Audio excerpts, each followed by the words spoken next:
Is there anywhere you'd rather be?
This is hockey, baby. This is the playoffs.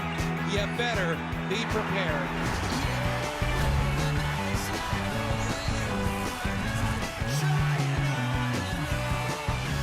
Game 7, won or done.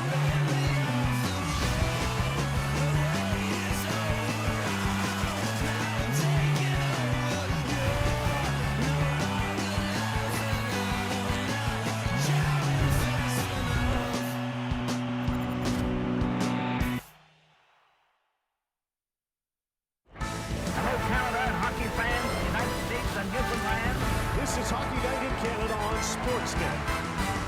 You want action? We've got action for you here tonight.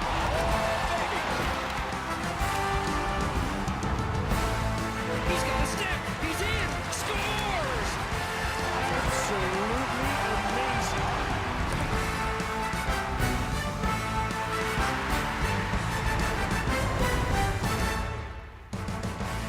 .602 ET, Tampa, Florida. The Strokes help us relive the fortnight that was. Game 7. This is a moment ago in the Montreal Canadiens dressing room. Jake! Hey! Come on, now, let's go to work. It's over, man! Folks are putting national causes ahead of personal grudges as everybody jumps on board with the Habs and the Raptors. Kelly, you first. Okay, this is the time that I hated. Right after the end of warm-up and the start of the puck drop, this is when I was my most nervous. But once I got back on the ice and started to feel the adrenaline with the audience and everything, my nerves started to settle down.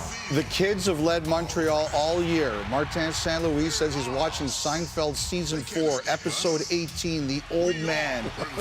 Gallagher, Deneau, Anderson, Matheson, they've all been dynamite on the road. Got to do it again. Game 7s are legacy games. For players, it's an opportunity to be a part of a moment that lasts forever. Hockey, immortality. Look at that energy. I'll go with John Schneider to the Blue Jays after they fell behind Seattle 3-2 in the ALCS last year. He said, I know for a fact we've won one in a row exactly 99 times. They won that one. They won the next to go to the World Series. Healthy perspective, coaching 101. Kyle's coming up shortly. Enjoy.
To be, call it expected when you pit pair of 106-point teams against each other. Brendan Gallagher said this is a game that you definitely don't want to watch as a player, but the rest of us are certainly have to.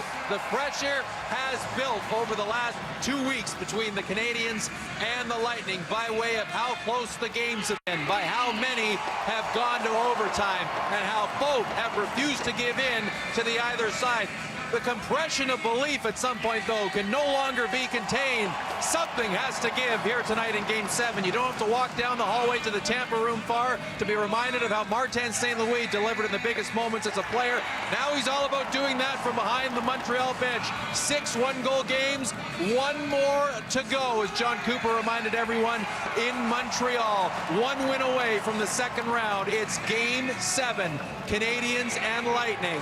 Can you give any more? Bolts Nation, your Tampa Bay Lightning!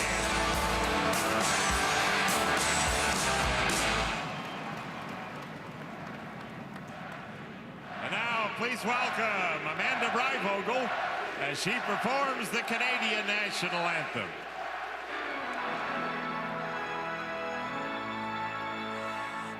Oh, Canada, our home and native land, true patriot love in all of us command.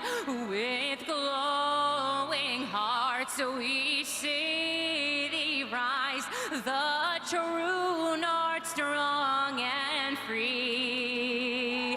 From far and wide, oh Canada, we stand on guard for thee. God keep our land glorious and free. Oh Canada, we stand on guard for thee. Oh Canada, we stand on guard for thee.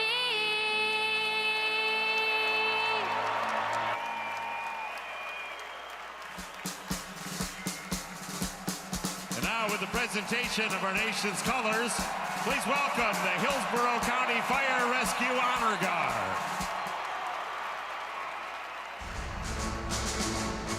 And we're honored to be joined by a member of the greatest generation, who at 18 joined the U.S. Army Air Corps in 1944 and trained to become a commissioned pilot during World War II.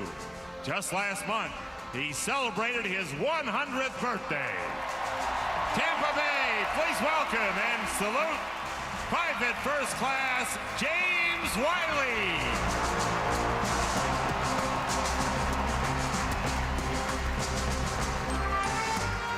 And now let's sing loud and proud with the voice of Bolts Nation, retired U.S. Air Force Technical Sergeant Sonia Bryson-Kirksey, as she performs our national anthem. Oh, say, can you see?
An epic Game 6 deserves a curtain call tonight.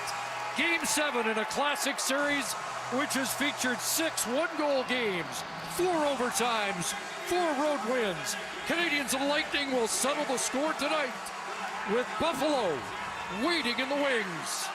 Yakubovich plays his first Game 7, made 38 saves in Game 5 in his last visit to Tampa Bay.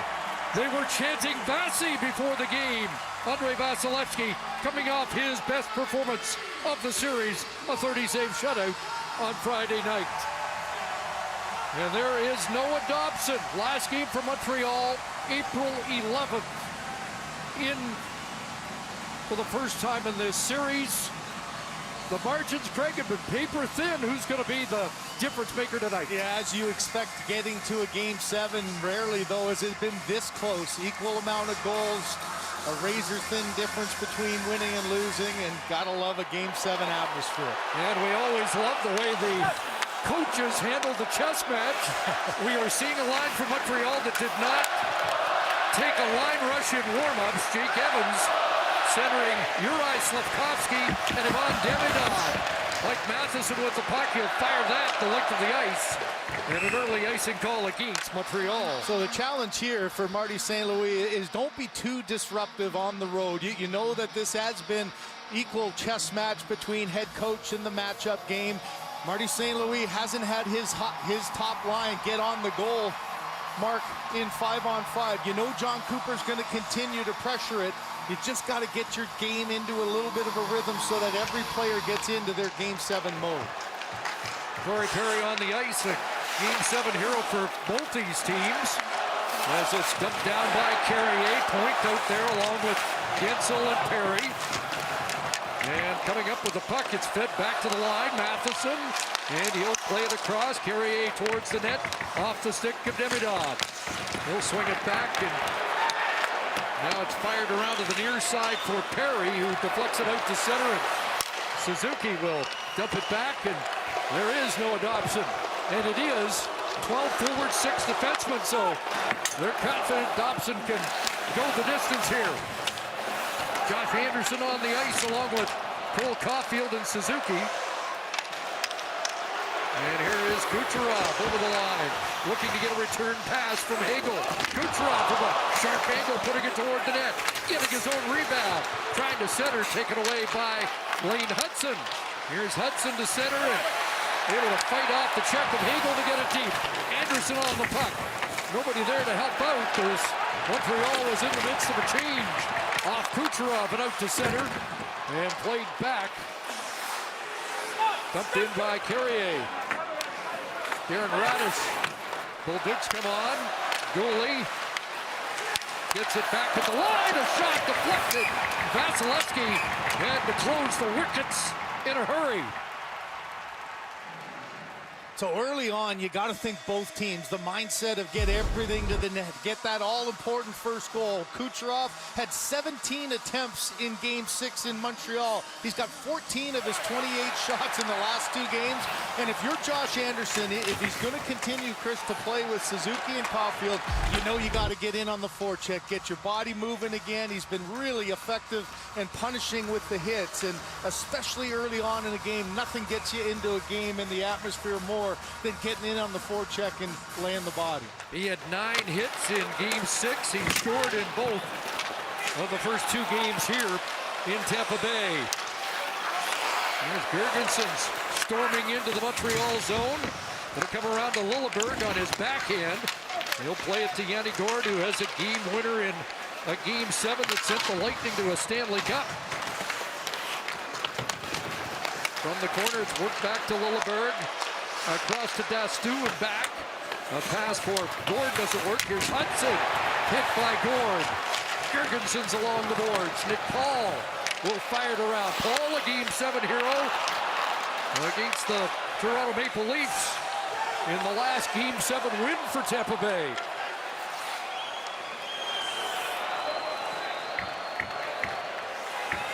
Both teams change 2:40 in. Dastu Tampa's only got 4 guys on the ice. Tampa's got literally 4 guys on the ice. That's what he was calling for. You know, when you're switching up your line so much, somebody on the bench didn't realize that they were going. I think it was Bjorkstrand, but boy, that was a good 10 seconds with just 4 Lightning. Might be better than 6, but it could be just as costly. Bjorkstrand sends it across. There's off the glove of Dobish, and out comes Polduca, lead feed. Here's Alex Teske, the winning goal the last time these two teams met at Pittsburgh. Eric Chernak up the boards. Fired ahead, Bjorkstrand just got out of the way, but Polduca hit. And it's Gonzalez, the Game 6 hero. Off the stick wide. Bjorkstrand on the other side for Dominic James, who has points in the last 2. Dobish out to play that. And Kirby Dach on the puck. Back the other way as Gensel gets on it first. Gonzalez in front, and Dobish with a big save there. Early off Braden Point. Away goes Demidov over the line. Trying to work his way past Dastu. And Dastu able to take that away. Jake Evans looking to get it back. Demidov bumped behind the nets. And Tampa Bay comes away with the puck. Wayne Hudson ahead, and now Evans sends it back. Here's Hudson advancing. They'll roll it through. Evans gets on it. Sidesteps a hit from Dastu. Fed up the boards, but Hudson there. In the slot it goes. Slavkovsky returns it. It's Hudson trying to work his way from Cirelli, and that's turned over. Here's Gensel. It's a 3-on-2 the other way. Back it goes. Gensel across, and a good stick there to break up a pass for Hagel by Juraj Slavkovsky. Boy, we talked in the pregame about Dobish and his mindset, and you know that the game's racing a little bit. He makes a play and then gets a collision, but watch how quickly he's got to gather himself. Another turnover and a point-blank shot that he's able to kick that left pad out and make a save on Braden Point. Slavkovsky, just a great read. Come back to the middle of the ice. Try to take away those cross-seam passes that Tampa tries so many times. It's those little details early. You can feel, much like Game 5, Chris, just the intensity of the play. Everybody understanding that a battle lost might be the difference between winning and losing a game. The face-off win by Suzuki, and away goes Anderson at center. Cuts to the inside. Anderson, Caulfield, and the shot blocked by J.J. Moser. Darren Radish on it. Feeding it ahead to Hagel, who leads the series in goals, penalty minutes, and plus-minus. And that puck out of play at the Lightning bench. Well, you see the intensity, and why is that? Well, Game 7, you know, a mistake can be costly, and Ron talked about it off the top. The team that scores first, look at that number, 3/4 of the time they're winning. Home team has a little bit of an advantage. You always expect tight games here, Chris. The Tampa Bay Lightning have won 7 of their 10 Game 7s. That's fourth best all time, but they've only scored 13 goals and given up 10. So every one of their type games are a tight 1-goal game. And you can expect that, especially the way this series is done. Haven't scored more than 2, and yet they have the winning record. And all 6 of these games, I mean, incredibly, just 1-goal differential in every game of this series. Just once in the series did a team have a 2-goal lead, and that was short-lived by Montreal. That's hard to believe. In a game they didn't win. Wrapped around to the far side, a lead feed. Hagel was cherry-picking at the Montreal line. It didn't get there, and it's back into Tampa Bay territory. Suzuki peels off, heads to the Montreal bench on a change. Brendan Gallagher out along with Newhook. Inside the line, Gergenson's offside is called. Stream every play with Rogers, Canada's best and most reliable 5G Plus network. Rogers, we got you.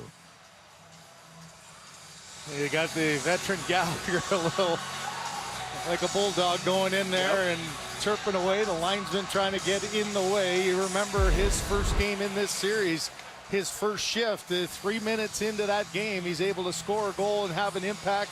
Hasn't played a whole lot, but just trying to keep chipping away as much as you can. And It'll be really interesting. There's been so much discussion about penalties and who's going to take the first one.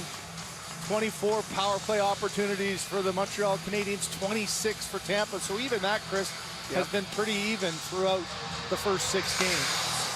The no centering Gallagher and New Hook, and Marty St. Louis mentioning before the game about Gallagher's presence on the bench, and maybe that's one of the reasons he stays in and they don't go 11-7 for Game 7. A chance for Gallagher off the skate and towards the boards. Dooley sends it back in.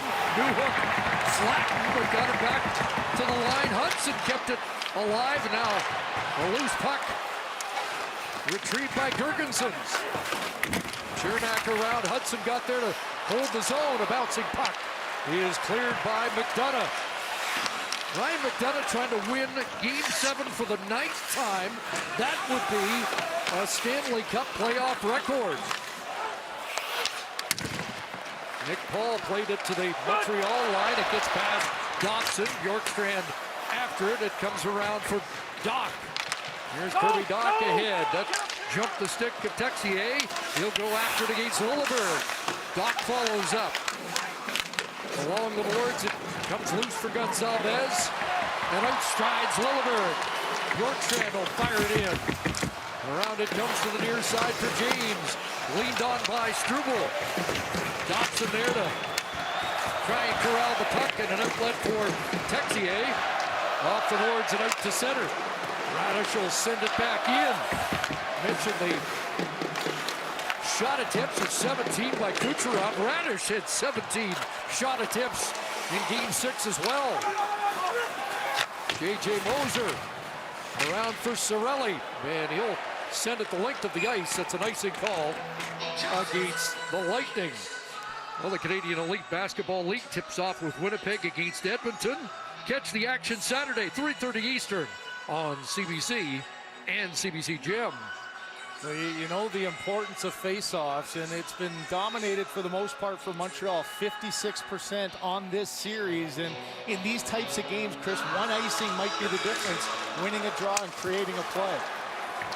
Off that face-off, Cirelli to Kucherov lost it, but it's shoveled on the backhand out to center by Moser. Now Kucherov to work. Over the line for Cirelli. Unbelievably, Kucherov has played 6 Game 7s and has yet to register a point. I had to double check that one. A lot of hard to believe stats. That's right near the top. Here's Suzuki behind the net, sizing it up, back to the line, and that off either the post or Radish at the side of the net. Back comes Hagel, in, through, gets it again, and that was taken away from Kucherov by Demidov. Up ahead, Slavkovsky, touched by Suzuki to Demidov, coming off his best game. He's in front, and just getting back defensively was points, as Slavkovsky tried to feed him in front. Demidov with 5 shots in Game 6 and looked dangerous.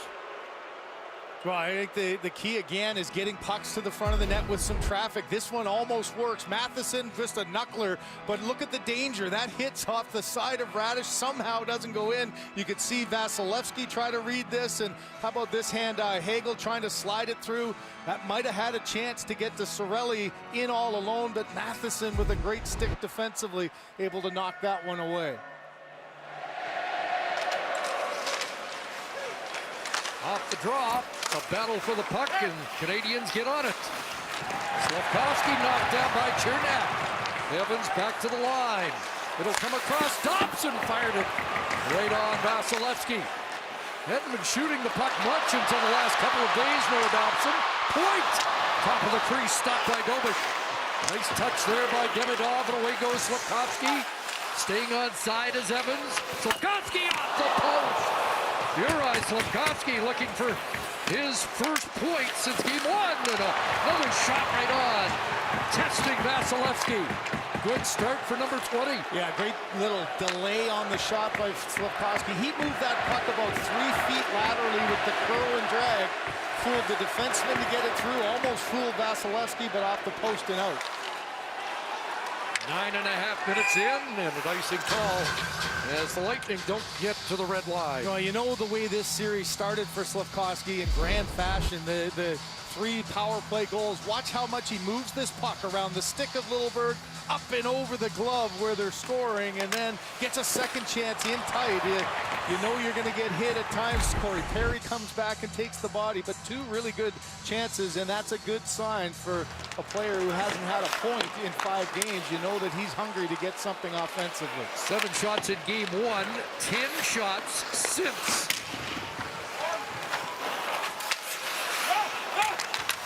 Danault knocked down. Canadiens able to get back on it, and it's Newhook. Back for Struble, and now worked ahead. Bouncing inside the line and played back out by Tampa Bay. Gord tried to feed it across, and Nick Paul and Gergensons get it in. Gordon's out to play it as he likes to do. Gord sends it in the high slot, and Gallagher there for the Canadiens with Danault. Back to Gallagher, end of a shift, so Gallagher's line mates hit back, and out comes Doc. Unable to corral that, and speedy Dominic James is away. James to the line. Radish on this near side. And James from a sharp angle. It'll be Radish loading it up. That hit somebody in front. James tried to center. Bjorkstrand. Bolduc takes that away. Up the boards. And Bolduc again. It's on to Gonzalez, a shot, and a rebound played wide of the net by Bjorkstrand, who has 3 goals in game 7. And a chance there, missed the net.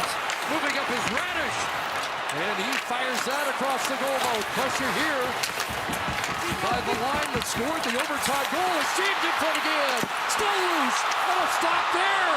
That's Gonzalez, who scored the last goal of game 6. Almost scored the first here. That off a leg, and it bounces out. Bolduc trying to get away. He might get away. Bolduc go back in, and that goes high. Well, Gage Gonzalez got a little confidence. Yeah, check that line. It's put the pressure on, and once again, it's Dobish who saves the day. You just got to survive those kind of shifts. You know you get tired, but when your goaltender bails you out, you come back to the bench and get regrouped. Turned over Caulfield, and Vasilevsky just got a piece of that. It comes across to Hudson. Wayne Hudson sends it around. Suzuki's there. Watched by Radish. Hagel on the scene, and out comes Anthony Cirelli. Cirelli over the line with Kucherov.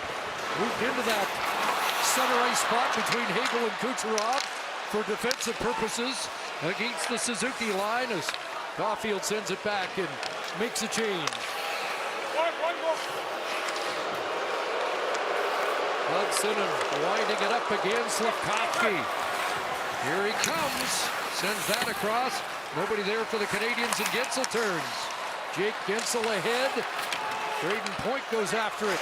Struble back for Montreal. Point trying to tie him up. Loose for Evans. And now Caden Gooley. A little room to work. A big pass, Davidoff. Unable to get past Gensel. Excuse me, Dastu. Rolleberg on the other side. Evans after it there. Trying to work it loose. He does to Davidoff in front. And Slafkovsky unable to knock that waist-high pass down. Here's Dastu able to get away from a dogged forecheck. And now Perry drifts it in. Others pick it up where we left off on Friday night, aren't they? Icing called against Montreal. Well, we left off on Friday with that Gonzalez line ending it in overtime on a rebound, and man, they just kept the pressure on, get a little bit of miscommunication. Dobish leaves a juicy rebound there, but great job of Matheson getting in. Then you could see James with the quick release, great positioning, good battle in front by Dobish, and then all hands on deck on these kind of rebound plays. You could see Gonzalez with a second chance at it, but Dobish pad there to make the save. Offensive zone face-off win by Paul, trying to get a shot through, and kicked away by Dobish with traffic in front. Matheson spilled. Well, jam along the boards. Yanni Gourde in the midst of it. Mike Matheson leaning on him. Canadiens have won the majority of these puck battles during the series. And from the scrum, they're still battling in there. Finally loose for Dobich. And around for Gallagher. He'll flip it away to center. No icing as Chernak goes back. And this might be icing the other way against the Lightning. Check out 3-goal early payout brought to you by Bet365. When your team goes up 3, you get paid. It's that simple. Download the app today. Must be 19 plus. Ontario only. Please play responsibly. Crown doesn't stand a chance when these two are on the keys and each other's wild cards. All episodes available to stream now on CBC Gem. Off that face-off win, it is Dobson off the blocker of Vasilevsky, and we know that Noah Dobson, when healthy, can let her rip.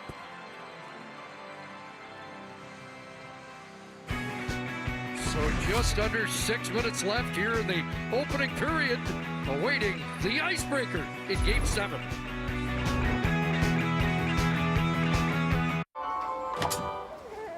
Make it through Chapter 5. And 6. Make more of your everyday banking with Scene Plus points on every debit transaction. Scotiabank, you're richer than you think. The Ford, it's a event? Ah, the Ford It's a Big Deal event. Right now, lease this F-150 for $237 bi-weekly. That's like $119 a week. And it's a close one, folks. This game is stress. Nah, the Blue Jays got this. Watch. Bet mode activated. Hey, tied on the 9th. Everybody breathe. I feel a run coming. That tracks. Struggling reliever, advantage, offense. Blue Jays money line. Lock it in. Bet placed. I can't take this anymore. Swing and a drive. And that ball is sailed it. Oh, Oh, yeah. You don't have hands. Not you. I like Denham. Finn.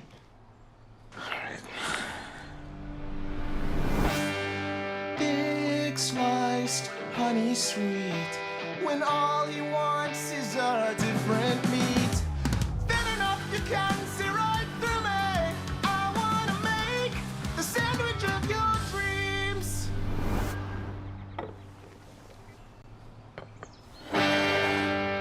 I'm back on the hunt to find more outrageous, over-the-top houses. How does one obtain a caboose? Zillow Gone Wild. All new Friday night at 9:30 on HGTV. Brent Eagle has his fingerprints all over this series in a multitude of ways. Chris mentioned the different categories he leans in. Throughout the series, he hasn't been afraid to try to goad members of the Canadiens into doing something, including with Alex Carrier early in Game 7 here tonight. Even Nick Suzuki got him going back the other way. It was Hagel that said after Game 6, they've got everything over there. We think we have everything over here. And neither have dipped their toes into the water at this Game 7, Chris. 29:05 for Hagel in Game 6, and he was on the ice with James and Gonzalez for the winning goal. Yeah, he definitely has been an impactful. He's one of the engine drivers for this Lightning. So under 6 left, first period. Kucherov at center with Cirelli and Hagel. A weak shot that doesn't get to the net, and now Suzuki will start back. No shots in the last 2 games for Suzuki. That's the first time he's gone back-to-back this season without a shot on goal. As this line looks for its first even streak marker. Moser ahead, and now Cirelli. Rinked wide, tried to get it to Kucherov, but Dooley breaks that up, and Anderson bounces it back in. Up ahead, deflected past Gooley inside the Montreal line. Just 2 Canadian shots, although they've hit a goal post in this opening period. Gooley fires it back in. Gonzalez takes a hit. It'll come to the near side, and Bjorkstrand steers that away. Mike Matheson trying to connect with Doc. Now Gooley ahead, and they're going to rule no icing as Chernak stepped up on Colbert. And Bjorkstrand, maybe a 2-on-1. Bjorkstrand across, a chance, backhand, and Dobish off Gonzalez. A late developing 2-on-1, and Jakub Dobish equal to the task. Gonzalez back in. Ridden off the puck, and Dooley starts away. After scoring the overtime winner, Gonzalez got the legs moving, got confidence, and made a pretty interesting move right at the net. Tried to open up the 5-hole. Another great save by Dobish, sliding across and somehow shutting it. His previous goal was on St. Patrick's Day. First goal of 22 for him. It'll come back to Hudson. Lane Hudson, chased there by Gord. Reversing it to Dobson, flipping that through wide. Got past Demidov, but Hudson advances, and then it gets by him. Back the other way, it's Paul. Nick Paul, right on. And Dobish has got that. The mask clipped off him on a flyby as he holds on for a face-off. Well, something for Marty St. Louis. Calm the guys down. A couple of aggressive pinches in the neutral zone create odd man rushes. They got too aggressive there. Here's the move by Gonzalez, but again, that left pad comes sliding across, and then Nick Paul, another 2-on-1. A great save again by Dobish.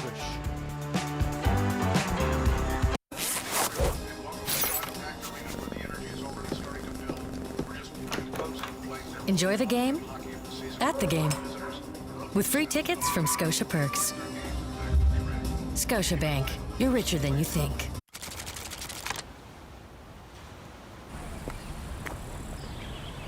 Find your happy place in the Mediterranean.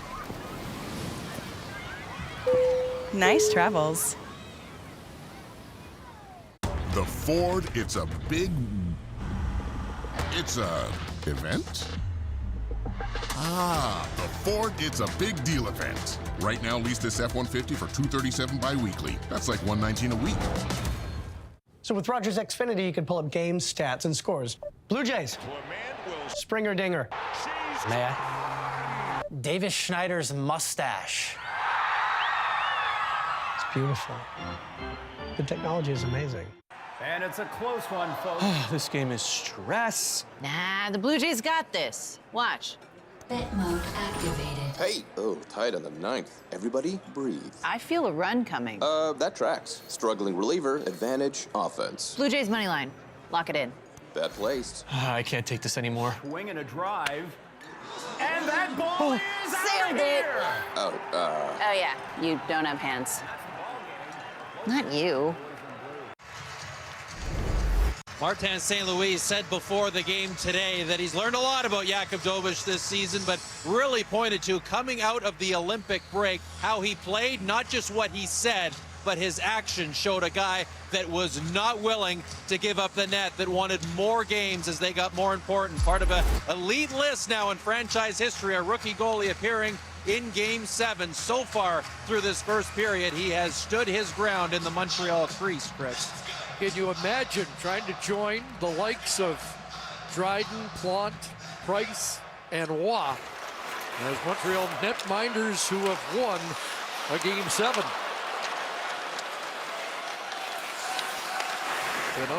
Flipping it through. Newhook gets on it. Absorbed a hit from Perry. Slafkovsky out there with them. Point back the other way. Over the line is Braden Point. Wraps it to the far side for Perry. Gensel's on the scene, trying to take it away from Slafkovsky. Loose for Matheson. Alex Newhook at center. Flip it in, and Deneau on the forecheck here. Up against Dastu. Newhook knocked it loose, back into the pile they go. Another furious board battle.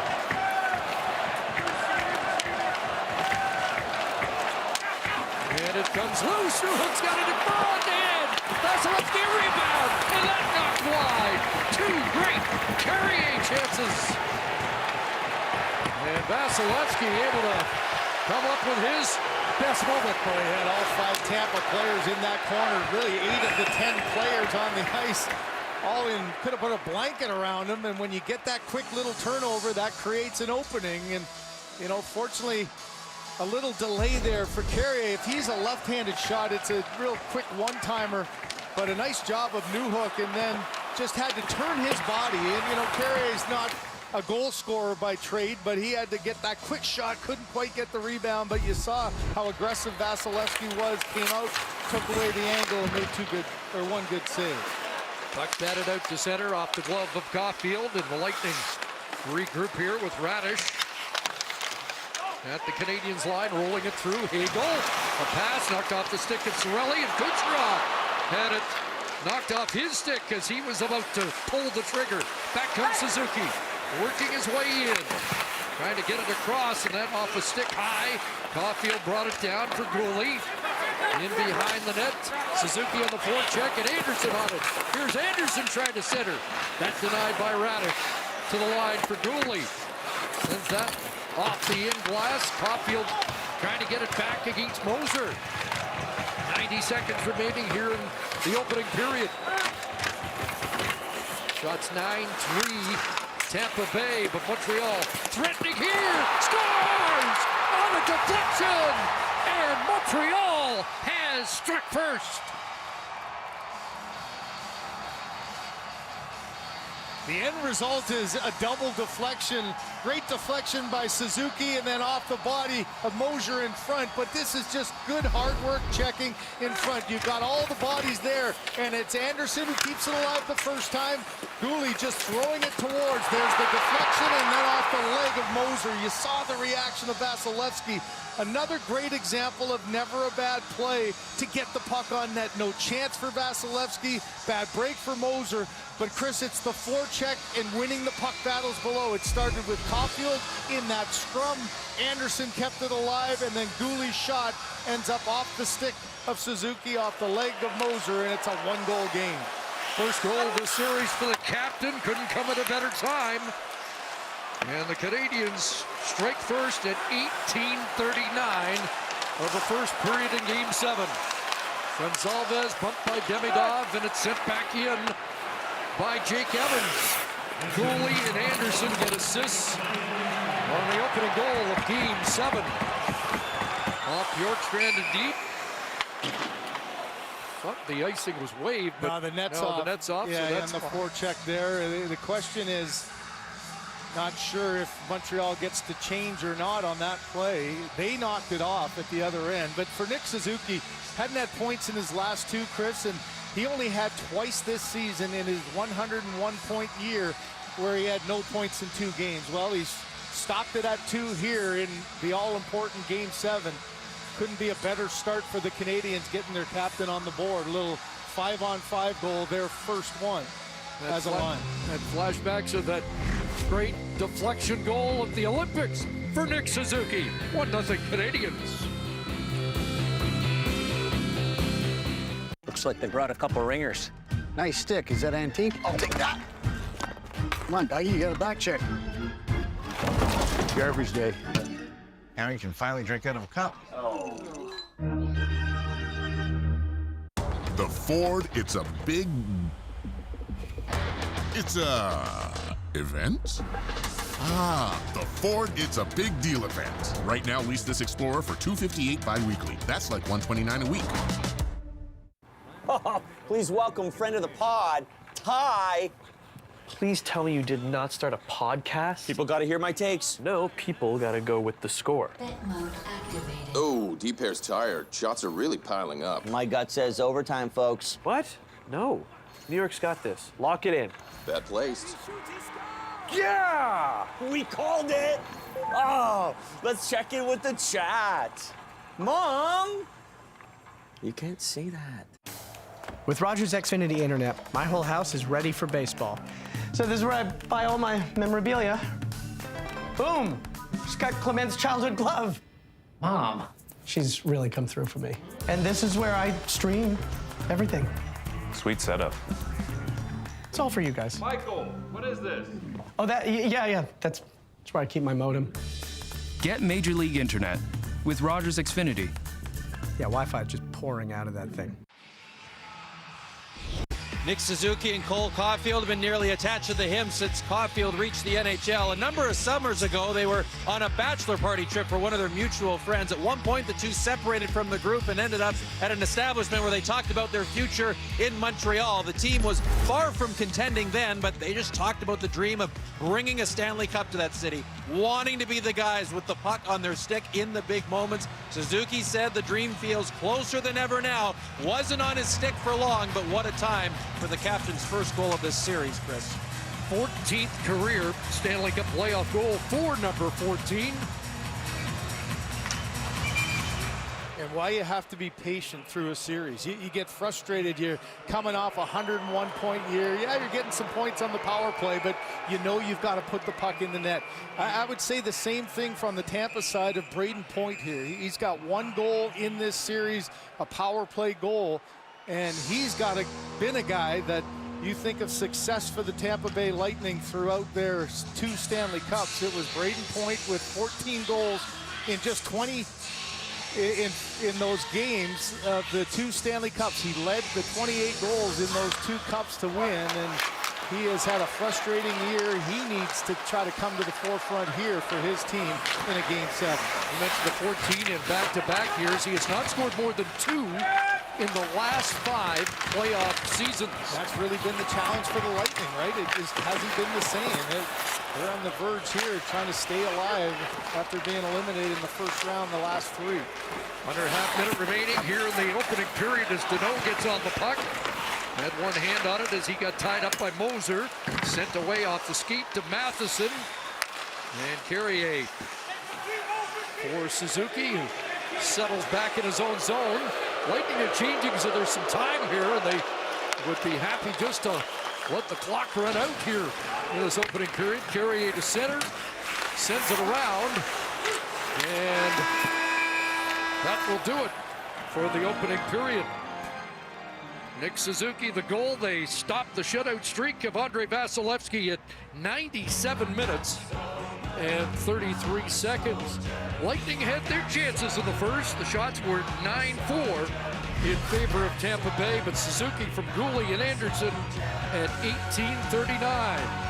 Ron, Kevin, Kelly, and Elliott in our first intermission. Coming up after this.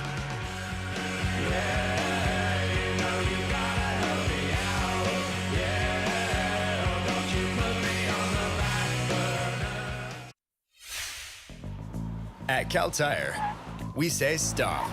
Stop. Stop paying too much for brakes at a dealership. Get a quick online estimate at caltire.com. These days, it seems like you're always up against the clock. So count on Jiffy Lube for fast, dependable, warranty-approved service. Jiffy Lube, keeping you moving. The Ford, it's a event?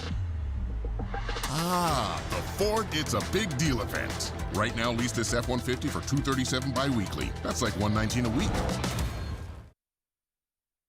As the official fuel of the NHL, Esso is dedicated to Canada's game. Visit esso.ca/Stanley Cup for a chance to win one of 3 trips to a Stanley Cup final game. Hey, Ben. Wow, what a setup. With Rogers, Canada's best 5G plus network, the world is my fan cave. I think I can get that hotspot password. Yeah, it's with Rogers, Canada's best 5G plus network, the world is my fan cave. That's my password for everything, so please don't share that. From our earliest days here at the Hockey Hall of Fame, we've wanted to be a place where hockey fans could come and really experience the game.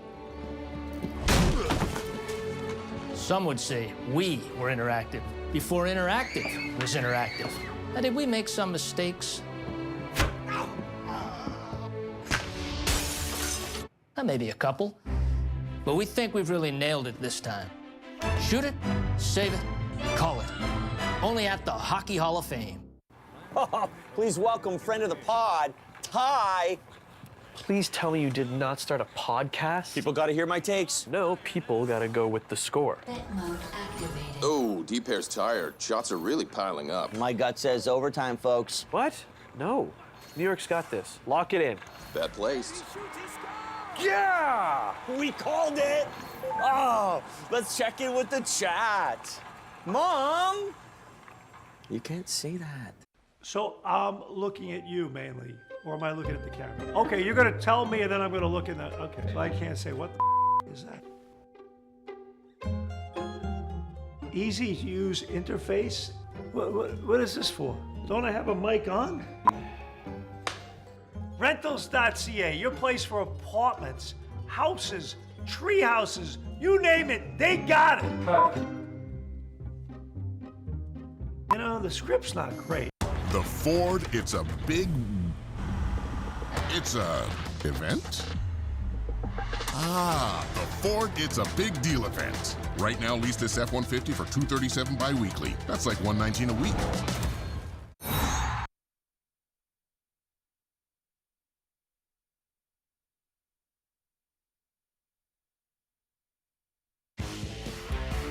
The Stanley Cup playoffs on Sportsnet, brought to you by Rogers. Here's the reaction in Montreal. Better 1,000 enemies outside the building than one in. It's more than 1,000 enemies in Montreal as the game goes on at Benchmark in Tampa Bay. 1-0 Montreal. Kevin, you've got the goal. Yeah, it's a great goal, but it's not by chance. This is something that Montreal has done consistently throughout this series. When there's scrums in the corner, they have an actual plan. So you're going to see a scrum here where there's 4 guys, 2 Montreal players, 2 Tampa players, and when you see them kind of what they're thinking in their heads, they're both right-hand shots, keep in mind. So what they're thinking is when they get this puck, rimming it all the way around, Gouli's going to come out, and that's the play. And when it happens, as soon as they rim it, 2 guys go to the front of the net, but the puck doesn't get all the way there.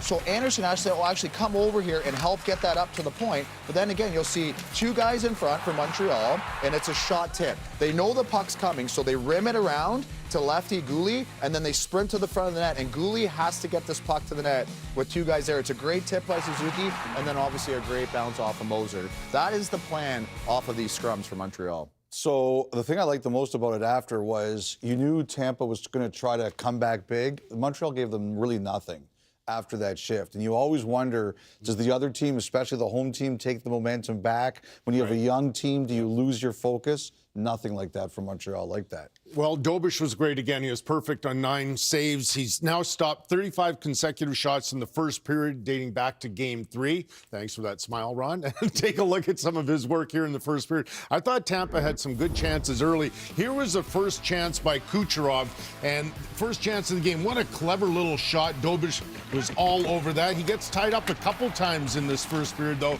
Once accidentally on that one, and then the second one he did on purpose. Here's a couple of really nice saves. He's moving so well. Watch this one. Ready for the bad angle. That's a plan they have. And how about this one with the sweep check? He gets away with it, though. A sweep check can be dangerous. Look where his stick is. It's out of position, but he makes a nice left pad save. Another incredible 2-on-1 right there. And then the last save off Paul. And so he is so good right now. First rookie to start on the road, a Game 7 since Ken Dryden, 1971, as we were saying earlier. So Brian Lott was mad at himself when he was the GM in Tampa that he didn't pick you. He didn't pick Duncan Keith, and he didn't think Kevin Bieksa would be a solid NHL player. And same kind of players. Yeah, one of his people said, well, did you look at his disruption numbers? He said, what do you mean? Well, hits per 60. Montreal in the first period, 23-9 were the hits in favor of the Canadiens. And did you look at his puck battles won? Montreal, first period. We'll show you the 2 scrums, the one you showed, Kevin. And there's a couple of things at play here. Number one, they were great in those battles. This one came with 2:45 to go in the opening period, and it's kind of foreshadowing the one that leads to the goal. But the other key there is the referee, Chris Rooney, skates in. Here he is to say, keep at her.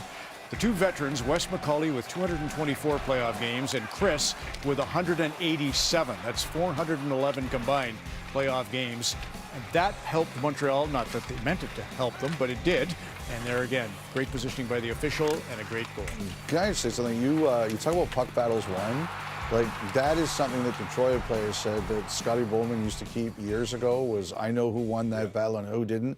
I always ask teams like about that stat, and they are really guarded about it. I love that stat. I think it's one of the biggest non-public stats in hockey. I agree. So one thing that I was worried about for puck battles was a guy like Noah Dobson. So it's a left hand injury, we're assuming. So he's a right hand shot. That's his top hand on his stick. So you worry about puck battles, obviously. I'm not so worried about the passing because he wouldn't be playing if he couldn't do that. I worry about him defending with one hand on his stick, which a right hand shot defenseman does a lot. I worry about taking passes on his backhand. And then obviously I worry about taking a one-timer. So I'm watching him the first. He played 5:30. He had 8 shifts, which is the same as the other top 5 for shifts.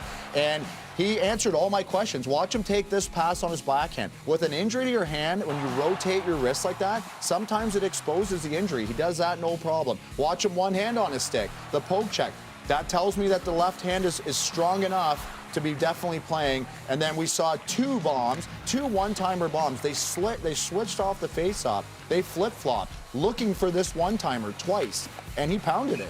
So for me, he's answered all my questions. That's why they don't have 7D playing in Jack-Eye, because he's good to go. Do you think at all from your experience that maybe when they were up 3-2, they knew they had an extra game, that they said to him, wait 2 more days? Do you think that could have happened? Well, what I just say to you, Kelly, he should have been playing 2 games ago. If he looks like this now, he's all systems go. He probably could have played a game ago.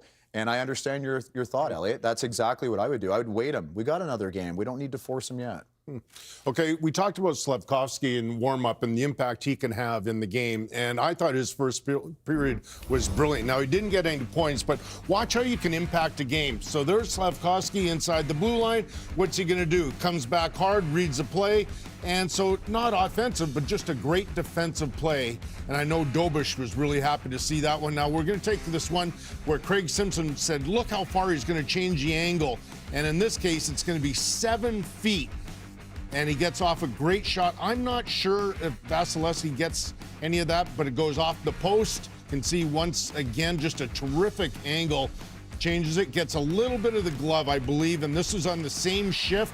Knows he's going to get a hit, but he's got a great opportunity to get that puck on net. Another rush later in the period. And so for me, he is really feeling it, and I think he's going to have some sort of scoring touch tonight. So we talked about, before the game, the mindset of the players, safe versus risky. So I want to show you 2 plays that demonstrate a safe play and a riskier play. It's the forecheck. It's F2 for Montreal on the forecheck. First one, Suzuki. Instead of going at this guy, he's actually going to just bail and make sure that him and Caulfield have numbers. So when this defenseman Radish wheels the net, Suzuki's like, I'm not going at him, and possibly he can get it by both of us. I'm erring on the side of caution. Now, next play. This is 4 minutes left. Same scenario, but instead, Slafkovsky is going to go right at this defenseman as he's wheeling the net, and he's going to create a turnover. So it's 2 different mindsets, right? Like maybe earlier in the period, Suzuki's thinking err on the side of caution. Later in the period, Slafkovsky goes at him. So that's an example of the 2 mindsets. What an opening 20 minutes. Amazing how playing one another, your enemy, helps you in a way, strengthens your skills, strengthens your nerves, sharpens you. 1-0 Montreal. Hockey Night in Canada, Game 7. This intermission brought to you by Rogers. The dreams are back. This is our game.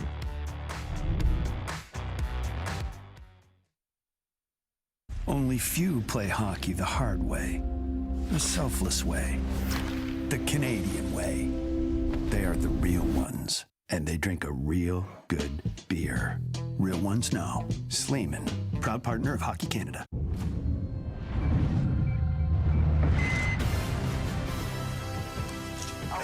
This is the way.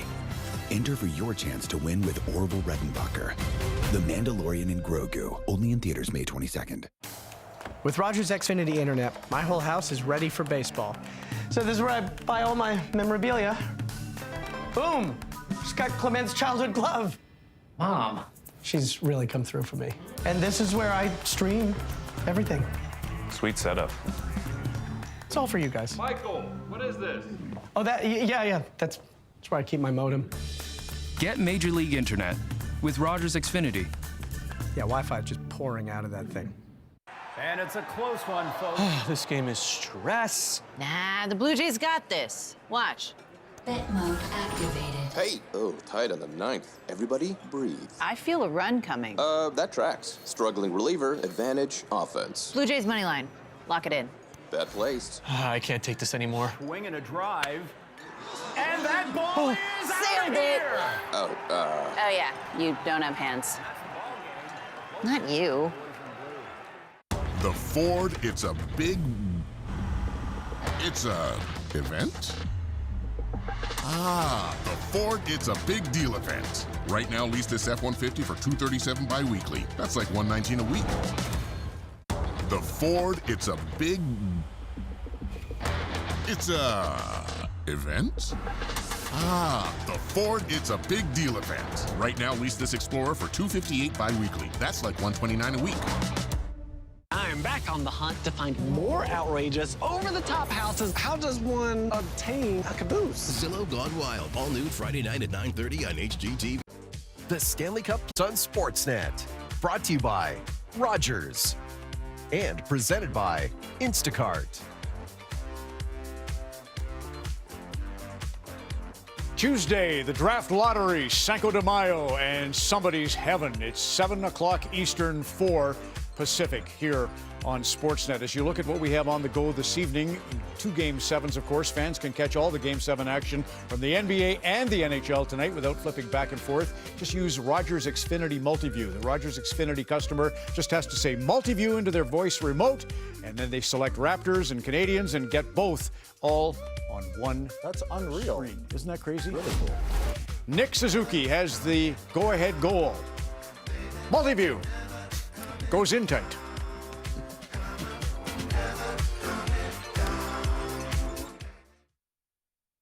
So with Rogers Xfinity, you can pull up game stats and scores. Blue Jays. Springer Dinger. May I? Davis Schneider's mustache. It's beautiful.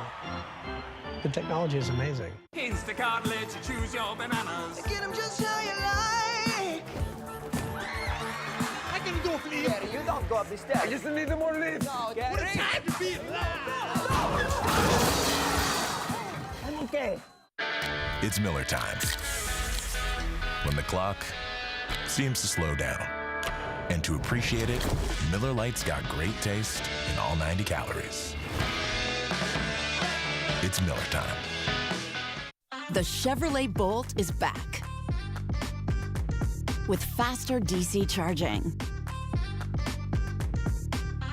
and huge tech upgrades and range to keep you going.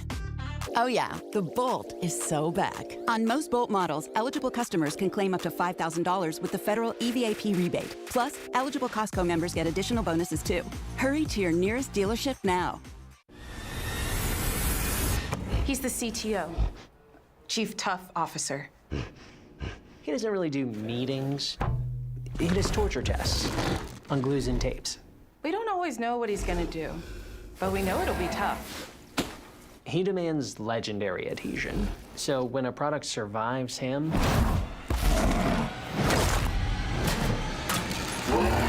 it's ready. Gorilla Glue for the toughest jobs on planet Earth. Oh, please welcome friend of the pod, Ty. Please tell me you did not start a podcast? People got to hear my takes. No, people got to go with the score. Bet mode activated. Oh, D-pair's tired. Shots are really piling up. My gut says overtime, folks. What? No. New York's got this. Lock it in. Bet placed. Yeah! We called it! Oh, let's check in with the chat. Mom! You can't see that. So I'm looking at you mainly, or am I looking at the camera? Okay, you're gonna tell me, and then I'm gonna look in the. Okay, so I can't say what the is that. Easy to use interface. What is this for? Don't I have a mic on? Rentals.ca, your place for apartments, houses, tree houses, you name it, they got it.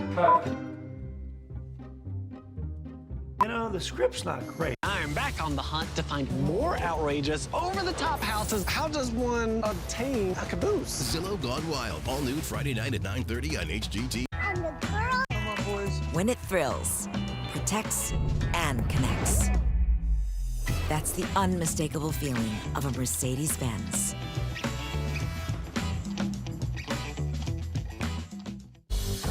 Today, let's stain with Bear. Not today, we're This not. is so great. I've been telling him for months. There's been a lot of rain. With Bear stains, your deck will have all-weather protection. Oh. Get the most trusted stain brand at an everyday low price. Only at the Home Depot. Back in Tampa Bay, 20 minutes done in game number 7 between Montreal and the Lightning. Ron mentioned the draft lottery coming up. Pat Maroon was a 6th-round pick, and that's the look of a guy who has successfully gone from playing career to broadcasting career. Part of Tampa's broadcast here this evening. He played in a number of Game 7s, 8 in total. Lost a few early, won a bunch later on, including a Stanley Cup in 2019. He's got a Game 7 overtime winner as well. He said he always felt relaxed on these days. He knew he wasn't a guy that was looked at to be the difference maker, but just took care of his job, tried to make sure everyone else around him felt relaxed going in. And then if he did end up scoring, well, it was looked at as a bonus. Gage Gonsalves, an unlikely hero for Tampa in game number 6. You saw Alex Texier earlier, a couple of big goals in this series as well for the Canadiens, but it's the top guy, Nick Suzuki, finally getting his first of the series. It's been the difference so far here tonight, Chris. Cal, the shots were 9-4 Tampa Bay, but the shot attempts 18-16 Montreal. They out-hit the Lightning 24-8. 11-5 the face-off Montreal. And it's the 22nd consecutive game. Greg, it's hard to believe that the Lightning have gone through a period without leading. First period.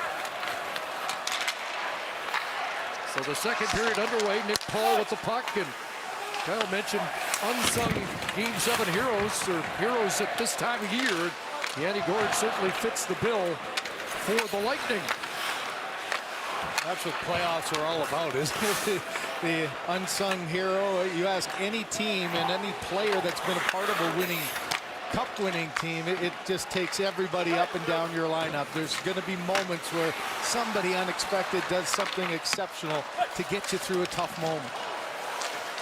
And Suzuki with a hit on Bjorkstrand. It's cut off by Gonsalves. Back to the line, Radich, and that was deflected wide.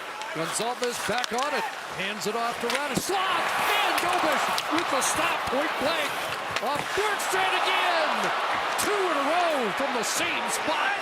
For Oliver Bjorkstrand, we mentioned he had 2 Game 7 goals against Colorado in 2023, and then scored again in Game 7 in the next series. Looking for one here with Gonsalves as that 4th line for the Lightning comes close. This has been the most dangerous line for Tampa right now. It'll be interesting to see if John Cooper comes right back with them quickly. They had the best chances for Tampa in that first period, and boy, they start this second with a flurry in the Montreal zone. Noah Dobson ahead. It'll get swept in by Doc. Canadiens with a line that has tilted things in the series their way. Doc, Bolduc, Texier, but here's Cirelli, and then a hot shot by Kucherov, who shows a little frustration after getting stopped again. Yeah, you know, it's shooter against goaltender, and that's the elite guys think that way. Well, this 4th line just wins all those puck battles we were talking about in the intermission, and a couple of deflections. Dobish going the wrong way, gets a break. Bjorkstrand in just perfect position. Dobish already down, so you have to put that one where you see open net, which is over the shoulders. Instead, again, into the body. Dobish slides across, gets there quickly. He does a good job of anticipating where the shot's coming and getting to his setup quickly. Gonna have to put it to the corners if you're going to try to beat 75 the way he's playing. So 3 good looks early in the second period, and a face-off win by Cirelli. Dastu sends it back in. Matheson and Hagel tied up, untangling in the slot. Kucherov trying to shift gears to get away from Carrier and put that toward the net with Cirelli parked in front.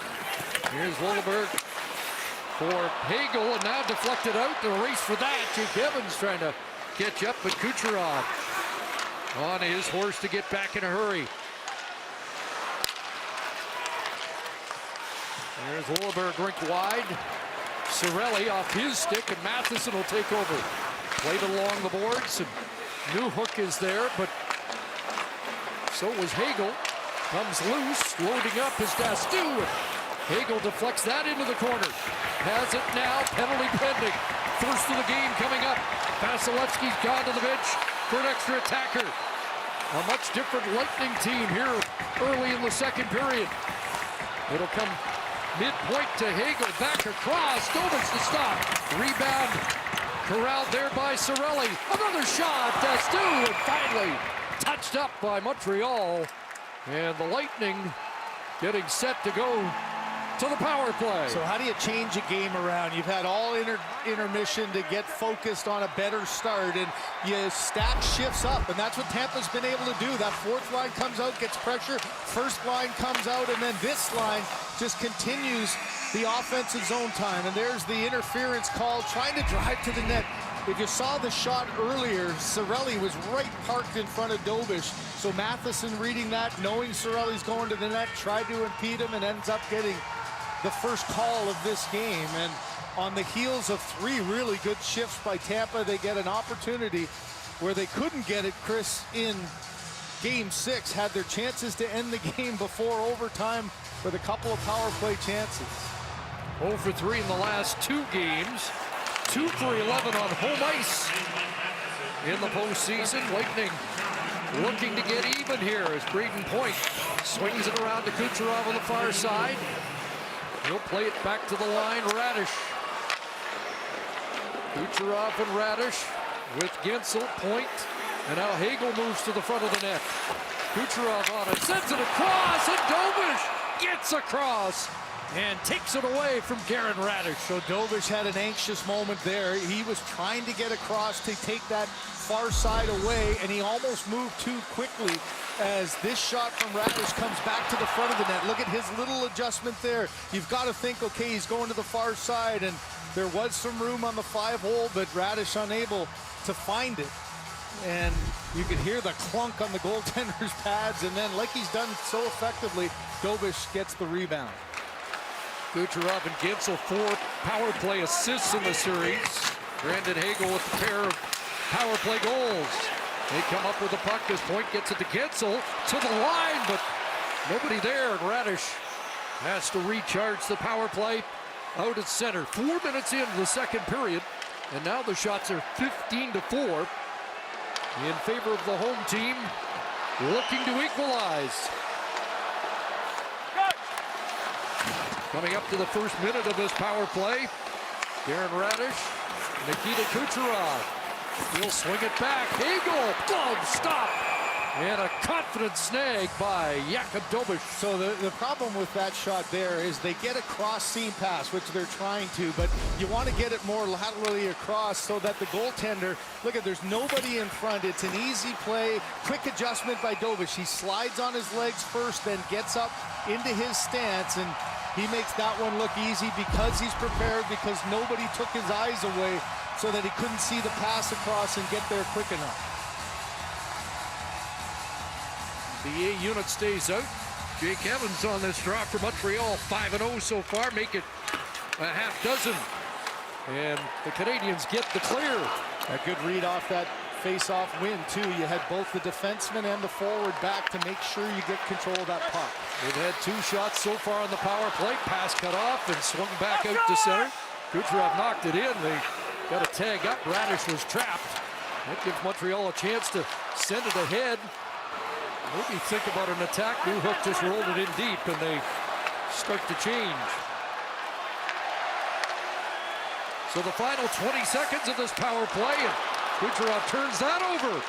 Maybe a chance the other way.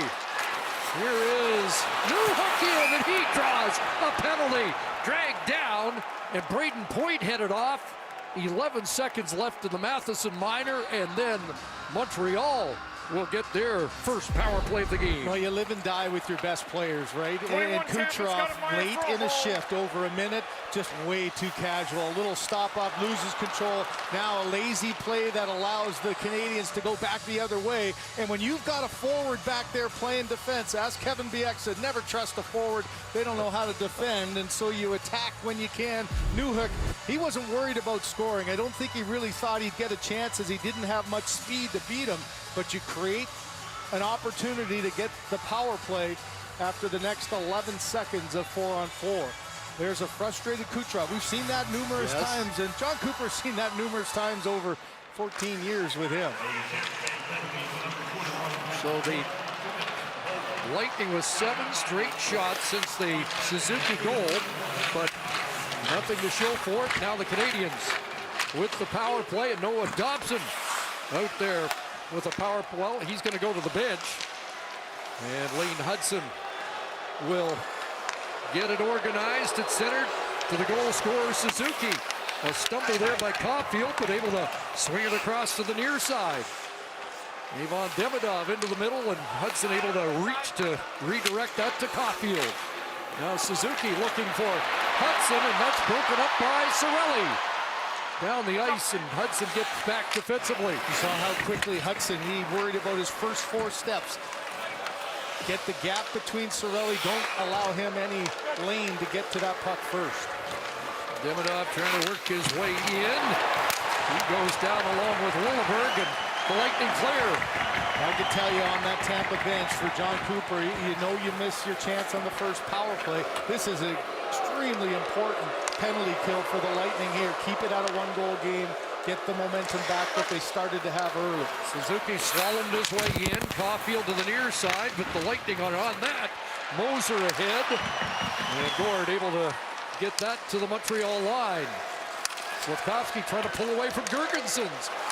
Almost powered his way in, but then knocked off his stick, and a couple dozen seconds remaining in this power play for Montreal. Haven't really got it set up the way they'd like.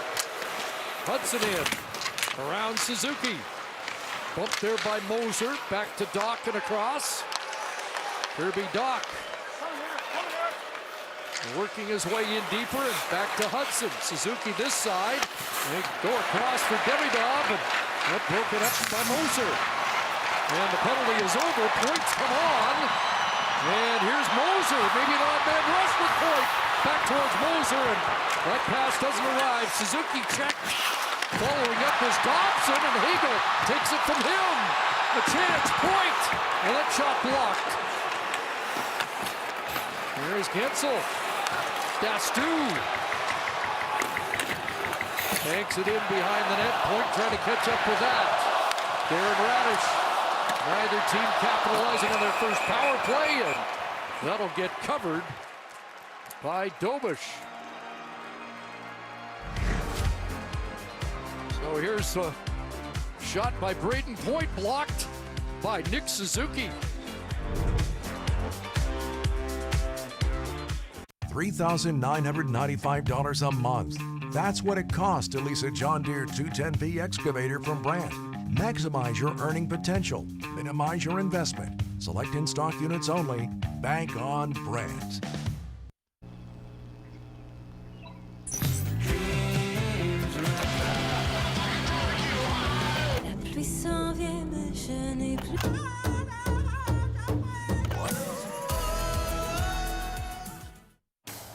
With Rogers Xfinity Internet, my whole house is ready for baseball. So this is where I buy all my memorabilia. Boom! Just got Clement's childhood glove. Mom. She's really come through for me. And this is where I stream everything. Sweet setup. It's all for you guys. Michael, what is this? Oh, yeah. That's where I keep my modem. Get Major League Internet with Rogers Xfinity. Yeah, Wi-Fi just pouring out of that thing. And it's a close one, folks. This game is stress. Nah, the Blue Jays got this. Watch. Bet mode activated. Hey, tied on the 9th. Everybody breathe. I feel a run coming. That tracks. Struggling reliever, advantage, offense. Blue Jays money line. Lock it in. Bet placed. I can't take this anymore. Swing and a drive. And that ball is out of here! Oh, yeah. You don't have hands. Not you. Just the Nick Suzuki goal to report so far. 1-0 Montreal. Probably felt pretty comfortable about their first period, but it's getting a little more uncomfortable here in the second, isn't it? Well, and that's what you're going to expect when you go on the road. You know, you start checking some boxes. You get the game's first goal. That's really important when you're on the road. Gets the crowd a little bit nervous. Ron said at the beginning, 75% of the teams have won when they score first. But you're going to have to go through these little ups and downs where the momentum swings, especially when you're on the road. And you just got to keep playing hard and executing your plan. And at the end, Tell me how many guys on the Montreal bench now have looked and said, oh man, what a save. I mean, Dobish has given you that comfort that you know if you do make a mistake, he's been there to shut the door, at least to this point. Came into Game 7 with a .916 save percentage. Better than the Vezina Trophy finalist at the other end, who's been .905, but getting better as the series has gone on. Here's a shot that sails wide to Stu without a stick. And the Canadiens get back on it. Lane Hudson deep. He tried to put it in front, and that pass gobbled up by Gord. And now Yanni Gord at center. Flipped that down, but played it first. And now Nick Paul carries on. And Paul to the forehand. Gord got in there, but unable to pitchfork that past Dobish. Paul to the line. Chernak across for the veteran McDonough and back. Eric Chernak. Ryan McDonough. Yep. Hit the teammate Gergensons and Dano. Second try to get it across for Gooley. Back to Caden Gooley, who has an assist on the goal by Suzuki as Texier dumps it in. Bjorkstrand plays it quickly. Up the boards and along it goes for James. Across on the other side, Chernak will just dump it in and get off on a change. Dobson around for Struble. Up ahead, James broke that up, but now Montreal's out. Flipped ahead and Bolduc after it. Leaned on by Moser. Moser down and Texier trying to dig it out of the skates. Another one of those board battles. Who wins this one? Doc trying to pry it loose. Thought he had it. Moser pinned. Doc back after it.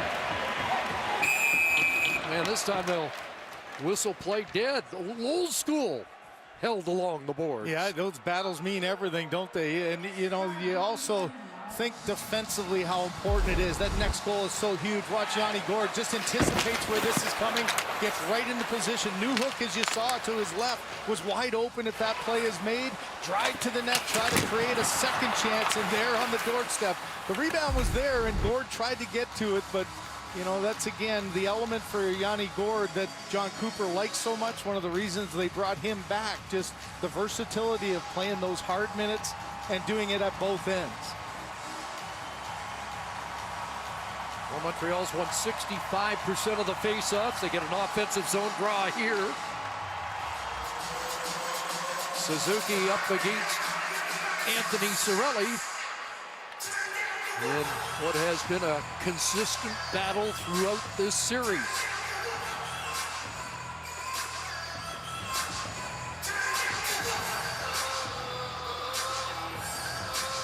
And Scott Cherry deliver it before he drops it down. And it's Montreal control. Hudson, watched by Hagel, sends it deep. And away goes Kucherov. Knocked off his stick as Hudson recovered. Now Suzuki tries to sidestep the hit from Radish. J.J. Moser. Caulfield hounding him. Cole Caulfield had 4 hits in the first period. That matches a career best for him. Here is Moser, and he just missed. J.J. Moser inches wide. Got lost there for a second. You know, Kucherov draws the eyes of the defenders to him, and great play by Moser jumping into that open area, and that's what Kucherov can do. You have to be wary of his ability to beat you one-on-one or throw it at the net, but he can also find the odd man. Look at 4 jerseys around, and then everybody looking at the puck. Caulfield kind of caught in between, and there's a good read by Moser. Look at the eyes there of Kucherov, and Moser, who got his biggest goal, the first goal of his playoff career in Game 2 in overtime, goes wide right on that one. Shots 9-0 here in the second period for the home side, pushing for a tying goal. Last Montreal shot on goal was the tip by Suzuki. Williberg striding in. Hudson slows him up. Stays with him. There's Braden Point. Dropping it off. A Gitzel shot punched away and out of play for another face-off in Canadiens ice. So we passed the midway mark of this second period. Some anxious times for the hometown fans.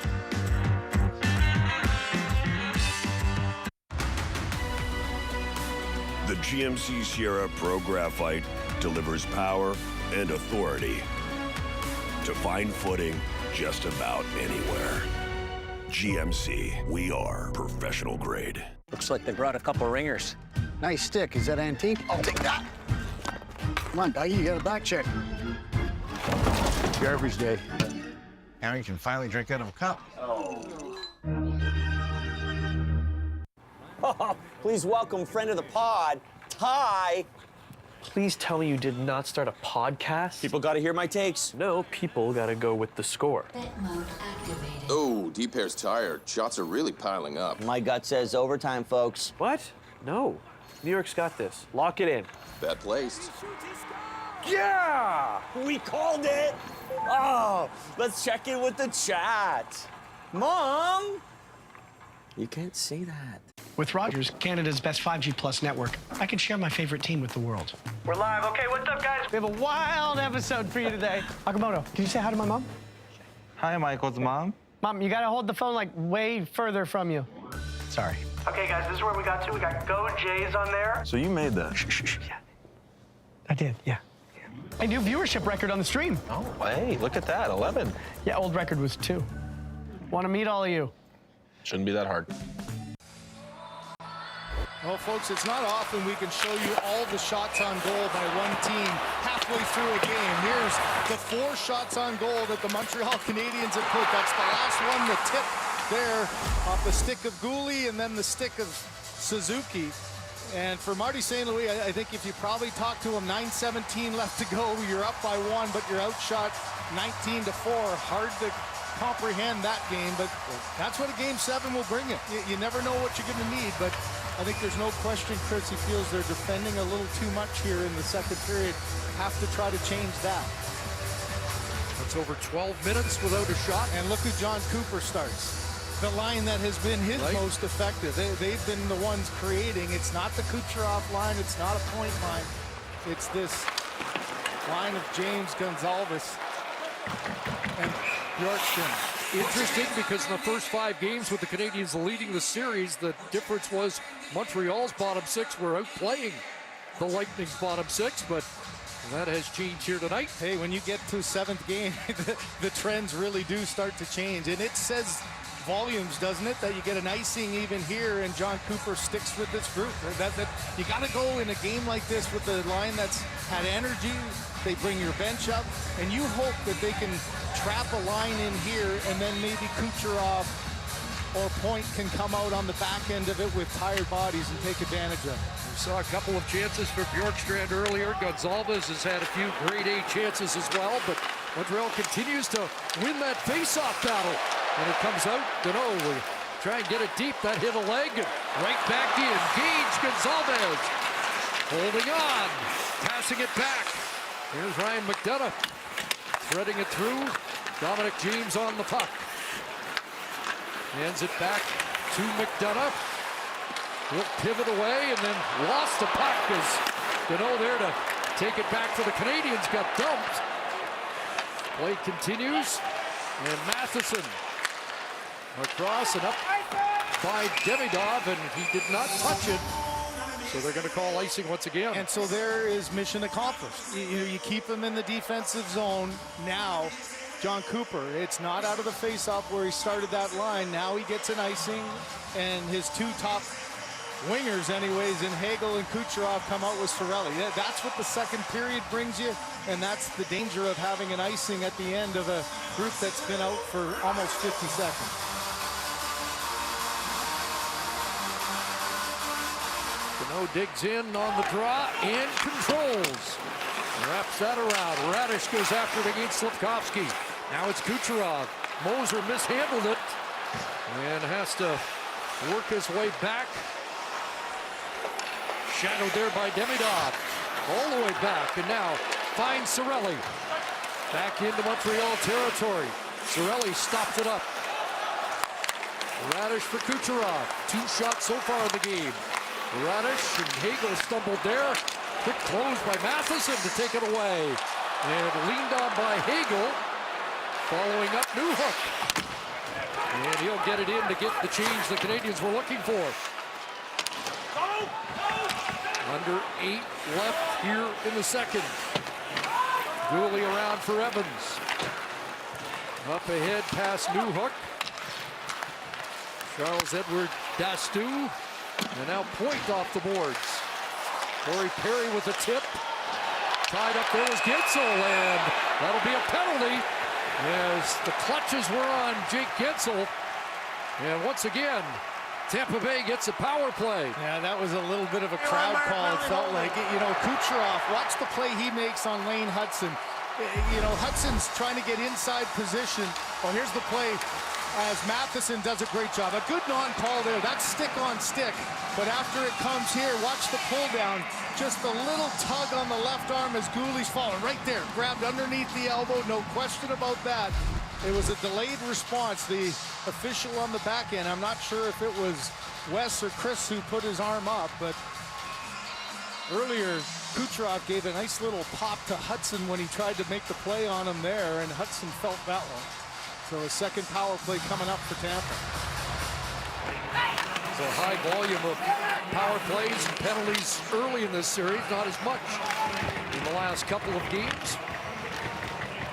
14 minutes, game 5, 16 minutes in the last game, and that gets past Dastou and down the ice. Well, you might say, okay, is Cooper trying to change it up with this second unit, but I think it was more of a fatigue, a long shift from the top guys. But sometimes you might be fortunate because maybe the second unit gets some chemistry and makes something happen. They've got Gonzalez back out there with James. Dastou at the line. Here's Gage Gonzalez again, and Nick Paul whipped that wide. Gonzalez up with the rebound, and Dominic James on the other side. You know where Corey Perry is. Parked around the net as he always is when he gets a power play opportunity. Gonzalez.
Snapped it right back on. He was able to readjust here. Now that down the ice, and that's going to be an icing call against Tampa Bay. And if Dobish needed a little more time. He's going to get it. So Kevin talked about Dobson in that top hand. I think it's looking pretty good. What a read here coming back. Does an excellent job of just anticipating this play, and a reach at the last second doesn't allow Hagel to get through. He might have been able to get around his body and get it to Cirelli. And then the hard shot snapped Dobish in the mask, but fortunately for him, he was able to get his mask back on. Lightning win the draw, bounce it back down the ice, not enough for racing. Dooley back in his own zone. That is pocket picked there on the hustle by Gord. Deneau on the puck. Still no second period shot for the Canadiens. Back in McPaul. Skates away from Deneau. Centering pass hit a body, and Montreal will bounce it out. We've hit the 15-minute mark of the second. Suzuki in the first. James here in the second. Gonzalez whipped it high.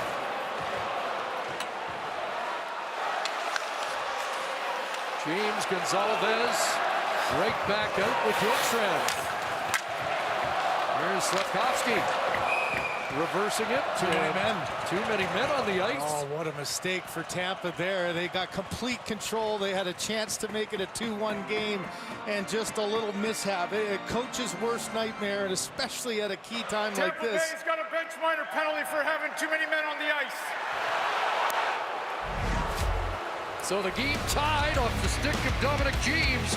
Montreal power play upcoming.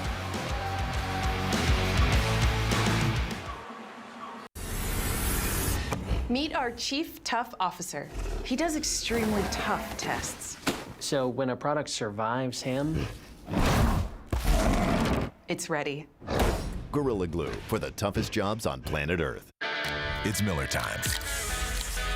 When the clock seems to slow down. And to appreciate it, Miller Lite's got great taste in all 90 calories. It's Miller time. No markups. No markups. No markups on groceries I buy. No markups. On select retailers. Fees and exclusions apply.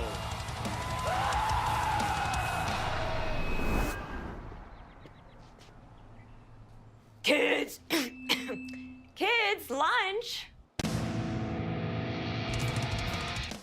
Oh, please welcome friend of the pod, Ty. Please tell me you did not start a podcast? People got to hear my takes. No, people got to go with the score. Bet mode activated. Oh, D-Pair's tired. Shots are really piling up. My gut says overtime, folks. What? No. New York's got this. Lock it in. Bet placed. Yeah! We called it! Oh, let's check in with the chat. Mom! You can't see that. Well, after a power play goal gets him right back into the game. The pressure continues. The place is going crazy. Watch the bench here. Two guys jump on, only one jumps off. Not even close. The pressure is in the offensive zone still, so it wasn't even a panic trying to get back defensively and a little misread. This is a must score here for the Canadiens. And a chance to regain the lead. Suzuki, Caulfield work it loose for Slavkovsky. The 3 power play goal man in game 1. They're 2 for 20 since that point on the power play, and a turn back here. This is the longest the Montreal Canadiens have gone into a period this season without a shot. The opportunity here on the power play, all you need is to get one. Suzuki in. Demidov sends it around behind the net. After it is the captain, Caulfield in the midst of it. Another one of those scrums. And Montreal wins that one. Hudson. Slavkovsky hooks it around for Caulfield. Next Suzuki, Slavkovsky in front of the net. There's Caulfield. The captain. Hudson. Back to Suzuki. And Demidov. All on the outside. Gord and Girgensons. There's the first shot that Vasilevsky's had to handle here in the second. Caulfield. Hudson midpoint, watched by Girgensons. Caulfield gives it back to him. Old Caulfield to Suzuki. Backdoor is Slavkovsky. Hudson fired that, and it went wide. Back to Hudson, and jumped his stick out to center. They have to reboot with 20 seconds to go. Back in Davidov with a nice move to get it to Suzuki. Down low is Doc. Hudson across, and Davidov missed the pass. Trying to get it back. Down goes McDonough, and the puck gets cleared.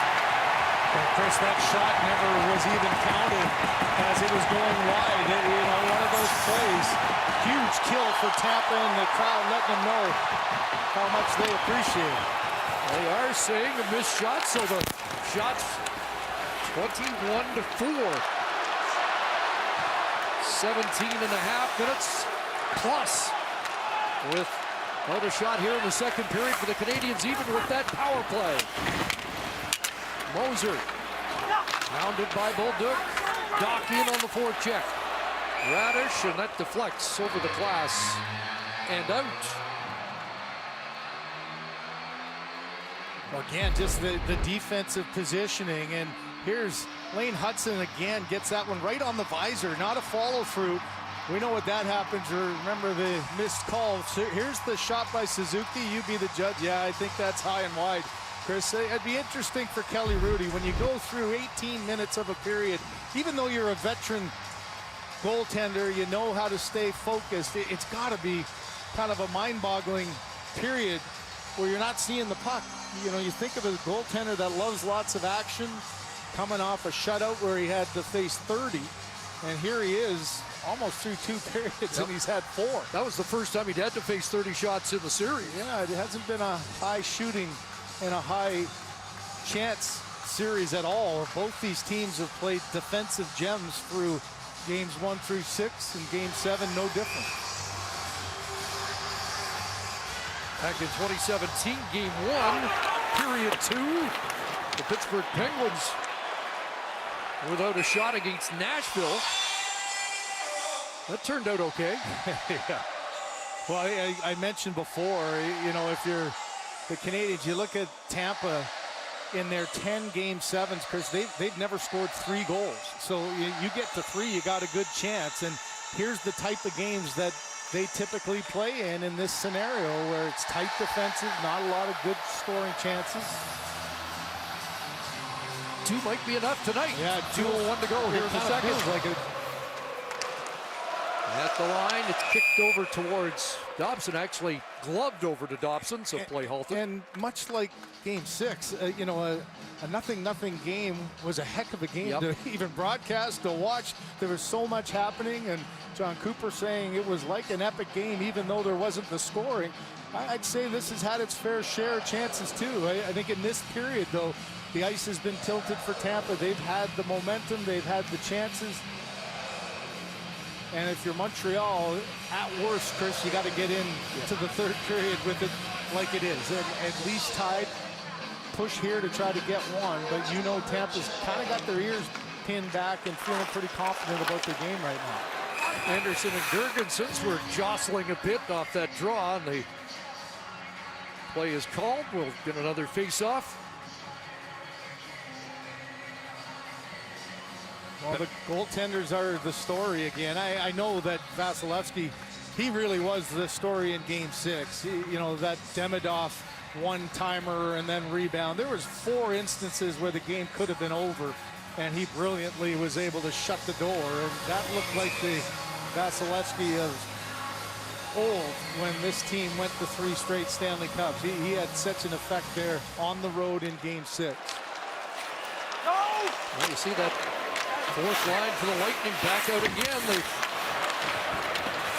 got Tampa Bay back on even terms. Gonzalez after it. Up against Hudson. He goes down. Dastu follows up and flips it away.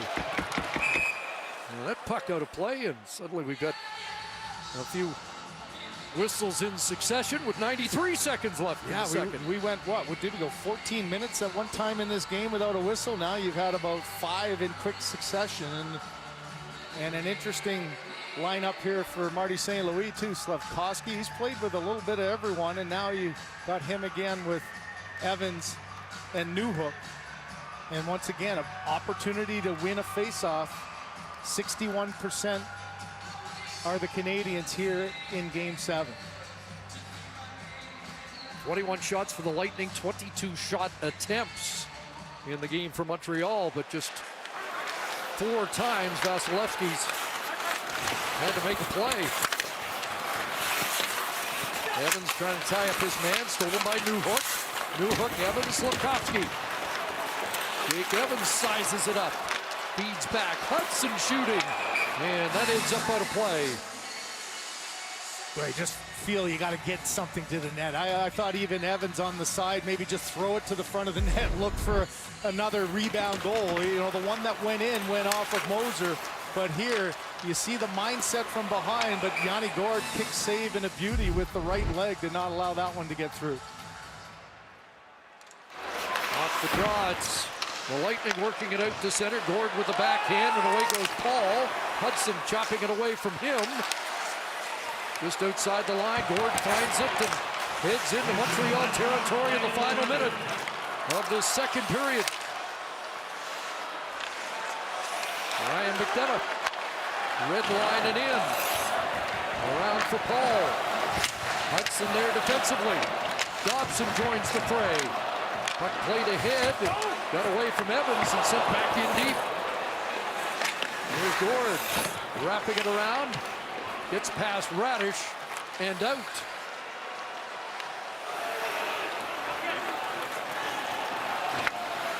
Under a half minute remaining. Caulfield, Demidov, Suzuki. As Moser starts out, work to the right side, turned it over. Demidov flips it in. He'll chase after it against Moser. Caulfield following. Hagel there, and he'll fling it to center. Kucherov was there, and here's Point over the line. That blocked as the horn sounds. And the Canadiens do not generate a shot in the period. Their last shot 21 minutes and 21 seconds ago in actual playing time. Dominic James with the game-tying goal. Game 7. And it's 1-1 through 2. We're on in the game with our second intermission coming up.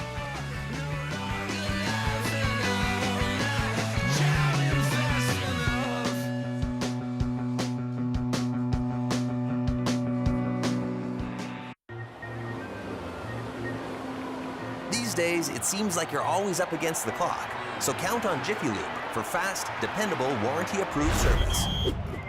Jiffy Lube, keeping you moving. Only few play hockey the hard way, the selfless way, the Canadian way. They are the real ones, and they drink a real good beer. Real Ones Now. Sleeman, proud partner of Hockey Canada. Everyone wants to be an astronaut, but who do astronauts want to be? New Old Spice Cosmic Quest 24/7 freshness makes me want to be Mario. He's a plumber, knows a princess, and he has the confidence to fly through the galaxy wearing nothing but death.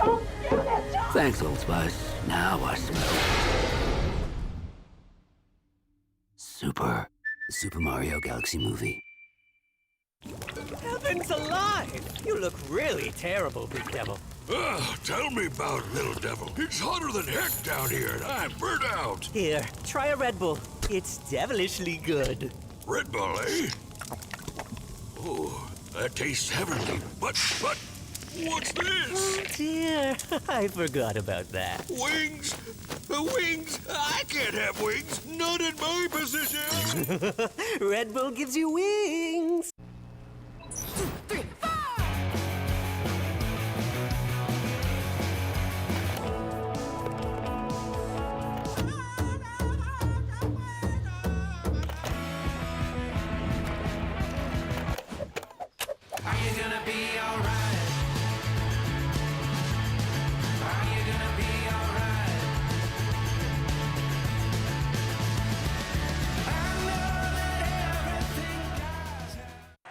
it's a close one, folks. This game is stress. Nah, the Blue Jays got this. Watch. Bet mode activated. Hey, tied on the 9th. Everybody breathe. I feel a run coming. That tracks. Struggling reliever, advantage, offense. Blue Jays money line. Lock it in. Bet placed. I can't take this anymore. Swing and a drive. And that ball is out of here! Oh, Oh, yeah. You don't have hands. Not you. The Ford, it's a big... It's a... event? Ah, the Ford It's a Big Deal event. Right now, lease this Explorer for $258 bi-weekly. That's like $129 a week. See Europe's wild side.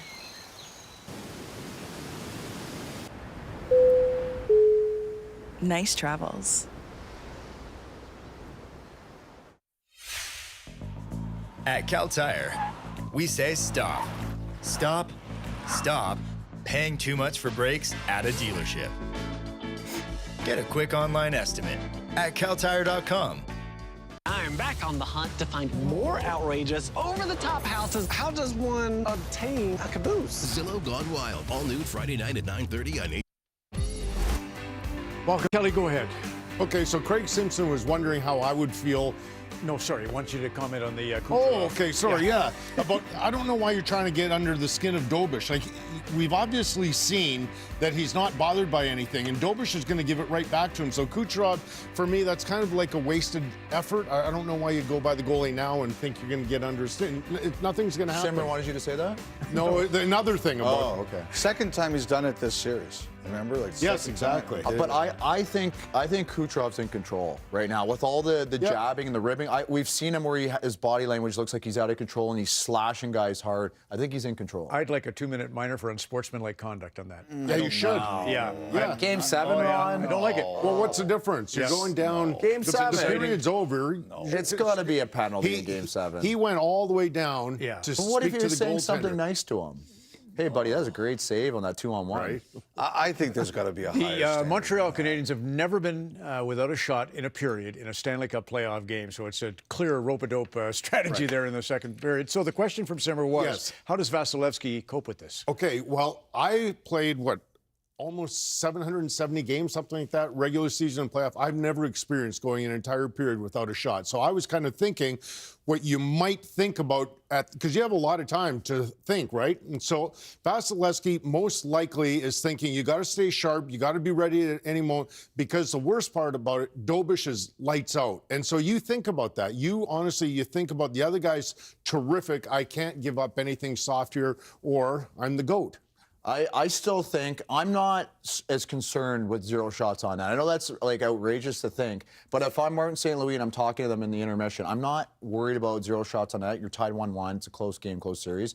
I still think the power play has to score. For Montreal to win this game, they still have to score. They're 0 for 2, had some looks, but their power play doesn't score. They don't win this game. Might not get another power play. Before we go to the James goal, it looked like Gouli's glove, the cuff got caught on Gensel. So it was a tough penalty, but it was definitely a turnover caused by his hand. He did kind of reach into, right? The goal. So on the goal, power play goal, so there's setups on power plays, and guys have their spots. But when it changes sides, the spots flip, right? So these units that go out there, they run through this in practice. They know when the puck's on this side, James is the half-wall guy. When the puck goes to the other side, Gonzalez is the half-wall guy. He's going to wait goal line James there, illuminated for support. But when the puck goes to the point, he's going to go around the net. Now he's going to get lost a bit. Perry flares out. So now there's 2 guys with their sticks for tips. Matheson, the defender, he can't choose and load. Like, he can't pick both guys, so he stays in the middle. Right? Like, ideally, Matheson would get under one of their sticks so they couldn't tip it, but he's got 2 guys to contend with. He's got Perry, he's got James. Pick your poison. You go to one guy, the defenseman probably shoots at the other guy. So it's a great play, and they took advantage of a 2-on-1 at the net. And one of the things we've noticed in the series, Dobish likes to come out a little bit further, but because there's 2 guys, one on either side, he can't. He's got to stay a little bit deeper in his crease. So I don't blame Dobish at all for that goal, No. like for the reasons I just said. But when this next 2-on-1 happens, like a minute or 2 later, I'm wondering what Noah Dobson's thinking. I'm thinking, because usually he would hold the middle and he would give the shot to the goalie. We've seen it all series, Kel. Give the shot to Dobach. He's been saving him. And here, he's more aggressive. he's way more aggressive, and he makes an unbelievable play. So I'll ask you, do you think that's intentionally because Dobish just let up a goal? It could be. He could be thinking about his young goaltender. Now, I know what Dobish is probably thinking. He's not worried about the last goal going in. He is just thinking, every goalie has this thought, just make the next save, no matter what it is. And so I see what you're saying. He's definitely trying to help him out, though. Do you think it's Game 7, I got to make a play? Yeah, that could play into it. As a D-man, it's very hard to be patient in Game 7 on a 2-on-1 because being patient takes a lot of courage. You're like, I can maybe do a little bit more. Yeah. He's got great energy. That's the one thing about him being fresh coming into the series. You can notice he looks good. Yeah, he does. Carrier. Yeah, okay, so the defense and Dobish are working so well. We've shown many clips where Dobish is just focused on the shooter. Take a look at this play. It's going to come back to the point, and Dobish goes a little bit too far to his right, but he adjusts, Kev. I just love Carrier's mindset here. Carrier knows when this shot comes, it's a shot that's going to be saved 99% of the time. If he goes and tries to block that and do too much, or if he skates across Dobish to get point, then he's going to screen his goalie. He gives the shot to Dobish. He lets him see it, and he actually gets his stick out of the way. He'll actually get his stick and put it high and make sure nothing inadvertently touches it. I trust you, goalie, make the save, and it worked. That was so cool, right? Lane Hudson. Okay, Lane Hudson, so world-class talent, right? But there's a time and place, really, to use your talent, and if nothing's there, don't try and make something out of nothing. Want just a little play, just a little area pass. He knows he can't get the puck past Hagel, so he just throws it in the corner, hopes that they win a 50-50. Here in the neutral zone, just chips it out to Suzuki. He tries to make a play. And then lastly, this is after icing, so he's dog-tired. He had to stay out. That's just such a great effort along the boards. That guy just understands the moment. Were you superstitious? I used to be a little bit. Okay. Still is. So Kyle talked about in the pregame about how the Lightning stayed in the hotel last night, trying to get the road thing going. Here's something, and the person said, don't say my name, but don't take credit for it. Someone pointed this out to me. So this is the home games previously. He is the Big Cat. So he's got the Big Cat, 1, 2, and 5 at home. He had the dark Big Cat mask. 3, 4, and 6, that's his road mask with the white-colored Big Cat. Last game was his best game of the series. Tonight, he's gone to the road mask, the white cap. Who was it? I can't say. That's interesting. Who I was love it? that. Cannot say. I can't say. Never reveal your sources. That's right. Our source is David Amber, who is going to tell us all about the Raptors in Cleveland. No. He's going to tell us about the game in Denver, Colorado, the Minnesota Wild and the Habs. That's next. This intermission brought to you by Rogers. The dreams are back. This is our game.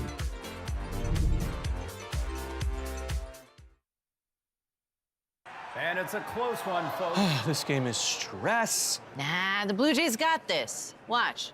Bet mode activated. Hey, tied on the 9th. Everybody breathe. I feel a run coming. That tracks. Struggling reliever, advantage, offense. Blue Jays money line. Lock it in. Bet placed. I can't take this anymore. Swing and a drive. And that ball is out of here! Oh, Oh, yeah. You don't have hands. Not you. As the official fuel of the NHL, Esso is dedicated to Canada's game. Visit esso.ca/Stanley Cup for a chance to win one of 3 trips to a Stanley Cup final game. At Cal Tire, we say stop. Stop. Stop paying too much for brakes at a dealership. Get a quick online estimate at caltire.com. Every new Hyundai vehicle sold supports Hyundai Hope on Wheels and its mission to help end childhood cancer.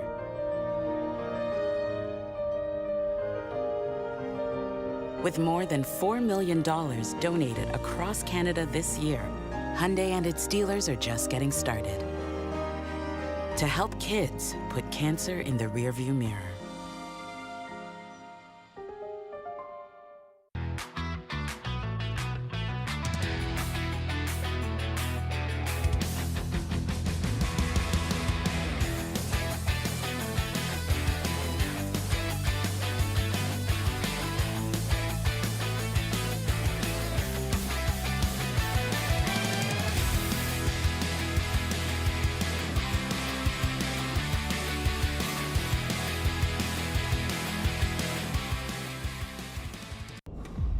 You don't just fuel your body, you fuel your drive. We're not here to preach hustle. We're here for the ones who show up. You know who you are. The moms who make mornings feel like magic. The runners lacing up before the scroll. The dreamers writing it down before it's real. And we're here for you. Real fruit, real fuel. Booster Juice. Fuel for what's next. So I'm looking at you mainly, or am I looking at the camera? Okay, you're gonna tell me and then I'm gonna look in the, okay, so I can't say, what the is that? Easy to use interface? What is this for? Don't I have a mic on? Rentals.ca, your place for apartments, houses, tree houses, you name it, they got it. You know, the script's not great.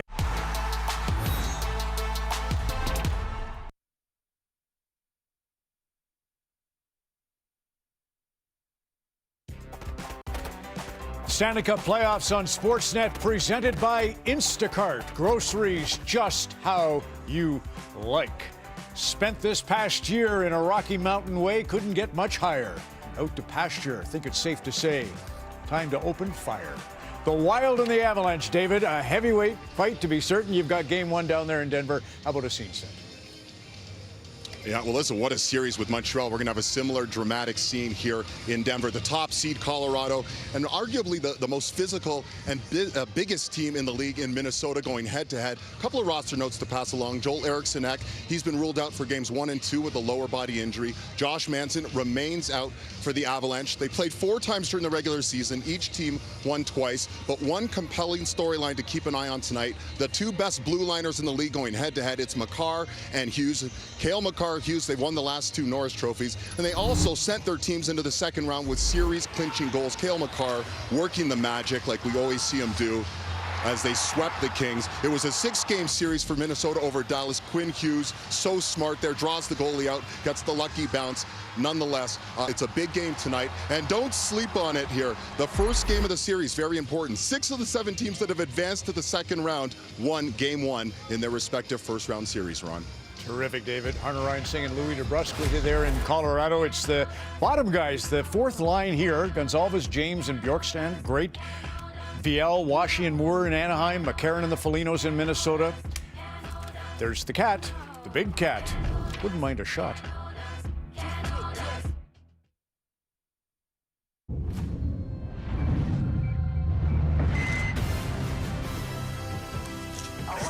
This is the way. Enter for your chance to win with Orville Redenbacher. The Mandalorian in Grogu. Only in theaters May 27th. And it's a close one, folks.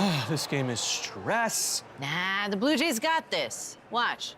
Bet mode activated. Hey, oh, tied on the 9th. Everybody breathe. I feel a run coming. That tracks. Struggling reliever, advantage, offense. Blue Jays money line. Lock it in. Bet placed. I can't take this anymore. Swing and a drive. And that ball is out of here! Oh, Oh, yeah. You don't have hands. Not you. The GMC Sierra Pro Graphite delivers power and authority to find footing just about anywhere. GMC, we are professional grade. Looks like they brought a couple ringers.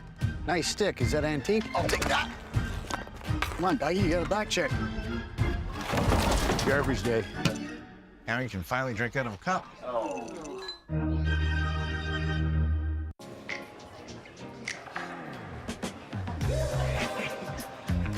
Nice to meet you. Hey, so, did you?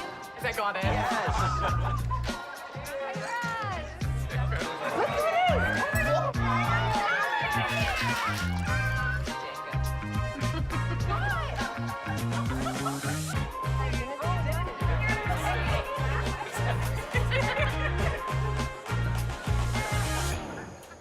Old Spice Fiji gives me 24/7 freshness. It's gentle on my skin, and it's mine. I thought we had no secrets. Oh, hey, whoa, what do you mean? Your Old Spice Fiji with 24/7 freshness? How did you know? I can smell coconuts and palm trees all over you. And because of the mirror, Babe, I just wanted something for me. That's why I got all this Old Spice Fiji. Oh, for me? For me. I thought we had no secrets. Well, just some further evidence of how truly unique that second period was for Montreal. Not only did they not have any shots on goal, they had nothing going off of turnovers, no odd man rushes, and yet through all of that, we are all square to begin this third period. The winner, of course, heads to Buffalo for the next round. That series beginning on Wednesday. Spoke to Alex Tuck today, who had a great series against Boston. Now, family time is important between rounds, but he said he would have this game on in the background. He said all of his teammates are sorting out of the rink today where the best spots would be to watch Game 7. He knows well enough not to have a preference of who emerges from this series tonight, but he expects, regardless of the opponent in the next round, to be as physical as what they just went through against the Bruins, Chris. Buffalo won 3 of 4 against Tampa Bay, winning the last 3. They split with the Canadiens, and like this series, they had the same number of goals, so be an intriguing matchup if no matter which team ends up shuffling off to Buffalo. Well, you have to think, if you're Montreal, as Kyle showed those unbelievable numbers, your focus is, okay, we are where we are. We got 20 minutes left. Let's just get back to the way we played throughout this series, and kind of dodged a bullet there in the second period. Suzuki and Slavkovsky, the only Canadiens forwards that have been credited with a shot in this game. But Craig, a fresh start for Montreal here in the third after being able to regroup in the intermission. And here comes Demidov, who gets the start with Slavkovsky, and the captain to start the third period. Leans on Moser, knocks him down, point around, and jumping up on the play. Dobson, he had Demidov loose in front, but the puck does not arrive. Moser with the flip to center. Dropped down and played to Hudson. Lane Hudson trying to scramble in. To the far side it goes. Josh Anderson on the ice now, lining up Radish. Knocked down at the line by Hudson. Dug it out of the skates there, or Deneau did, out of the skates of point. Now swung around behind the net. Here's Deneau, unable to center that. And now played ahead past Ginsel. A lead feed back in. Deneau unable to corral that. Anderson reaching for it. Off the bench, it's Carrier along with Gooley.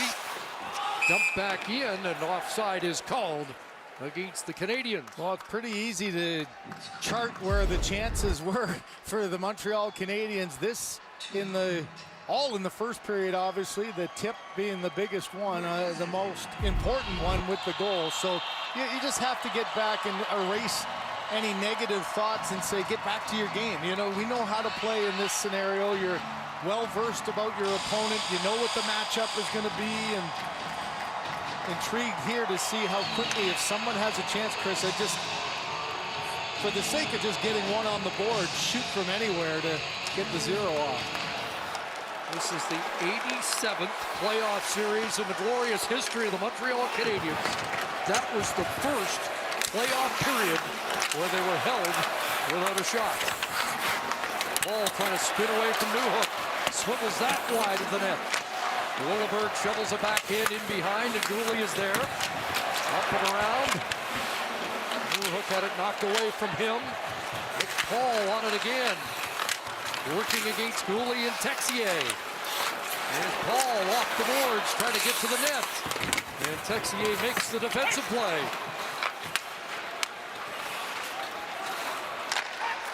Alex Texier inside Montreal's blue line, and now heading to the bench. Again, he had the game winner early, third period in Game 5. Bolduc will drop it in to complete. It looked like he was going to complete the change. Brendan Gallagher onto the ice. He hasn't seen much ice time in this game. It's fed up ahead and knocked off the stick of Gonzalez. This fourth line for the Lightning have been good tonight. 7 combined shots on goal, and they have produced the equalizer for Tampa Bay. Knocked away there by Doc, following up his Bolduc. Over the line, he tried to get it through, but that one blocked, but the right idea. He did, he had no question, just get it on net. Couldn't quite get it through the block. So past 3 minutes of the third, past 24 minutes since the Canadiens' last shot on goal, which was the Suzuki goal. He's out there now. Knocks Moser off stride. Slafkovsky battles, but Hagel up with the puck, and out comes Kucherov. For Hagel, trying to drop it back, and that one intercepted. Slafkovsky can't get it across against Moser. Cirelli checked at center. Here's Demidov. Slafkovsky gets onside. Flipped in deep for Suzuki. A reverse hit against Moser. Lost his stick. Kept in at the right point by Dobson. And now it slides back out. Boy, that's a big play for Dobson. You either have to get the puck or the body. He was able to get both. Otherwise, that's a 2-on-1 going the other way. Good aggressive read, and it paid off.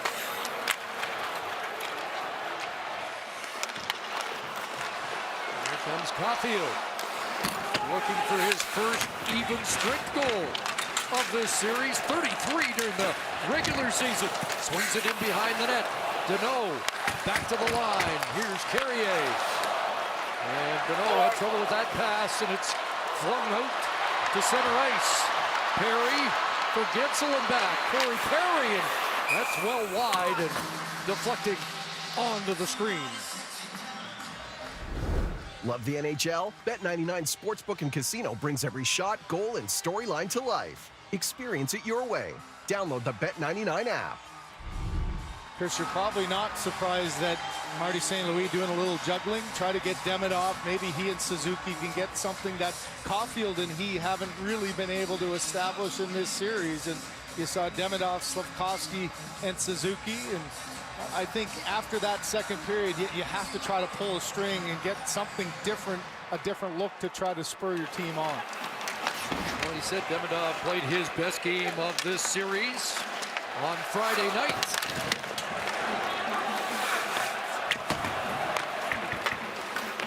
Yanni Gord trying to feed it ahead. That was kept in at the line, now knocked out. And here comes Tampa Bay. Paul ahead of the man with the puck, Destu, and the offside is called. Boy, that's such a close play. As Texier, to his credit, he was coming from behind, trying to get body position on Paul. And, you know, as a player, you just try to extend it as far as he can. He knows that Texier is trying to take that inside route.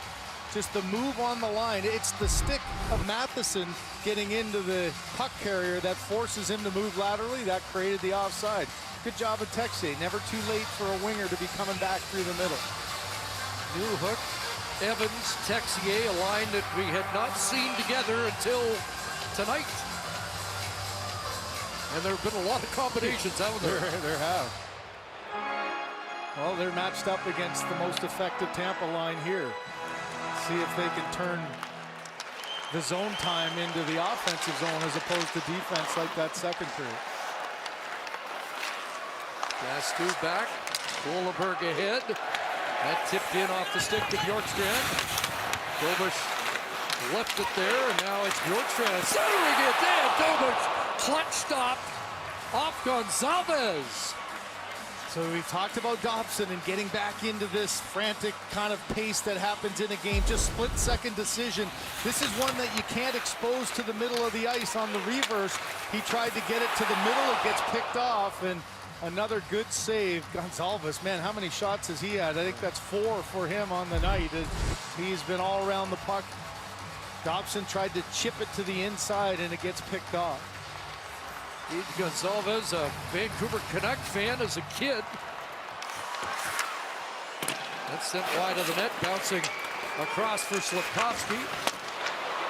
And Dobish going to cover up. Gonzalez skated in BC during the summer, along with Macklin Celebrini and Connor Bedard. That's pretty high-end company, but right now he may have the bragging rights on the biggest goal of the season. Absolutely, and as you mentioned, he hadn't had one in 20, but that is playoff hockey. You need everybody, and you get your chance, you take advantage of it. He's done just that and followed it up.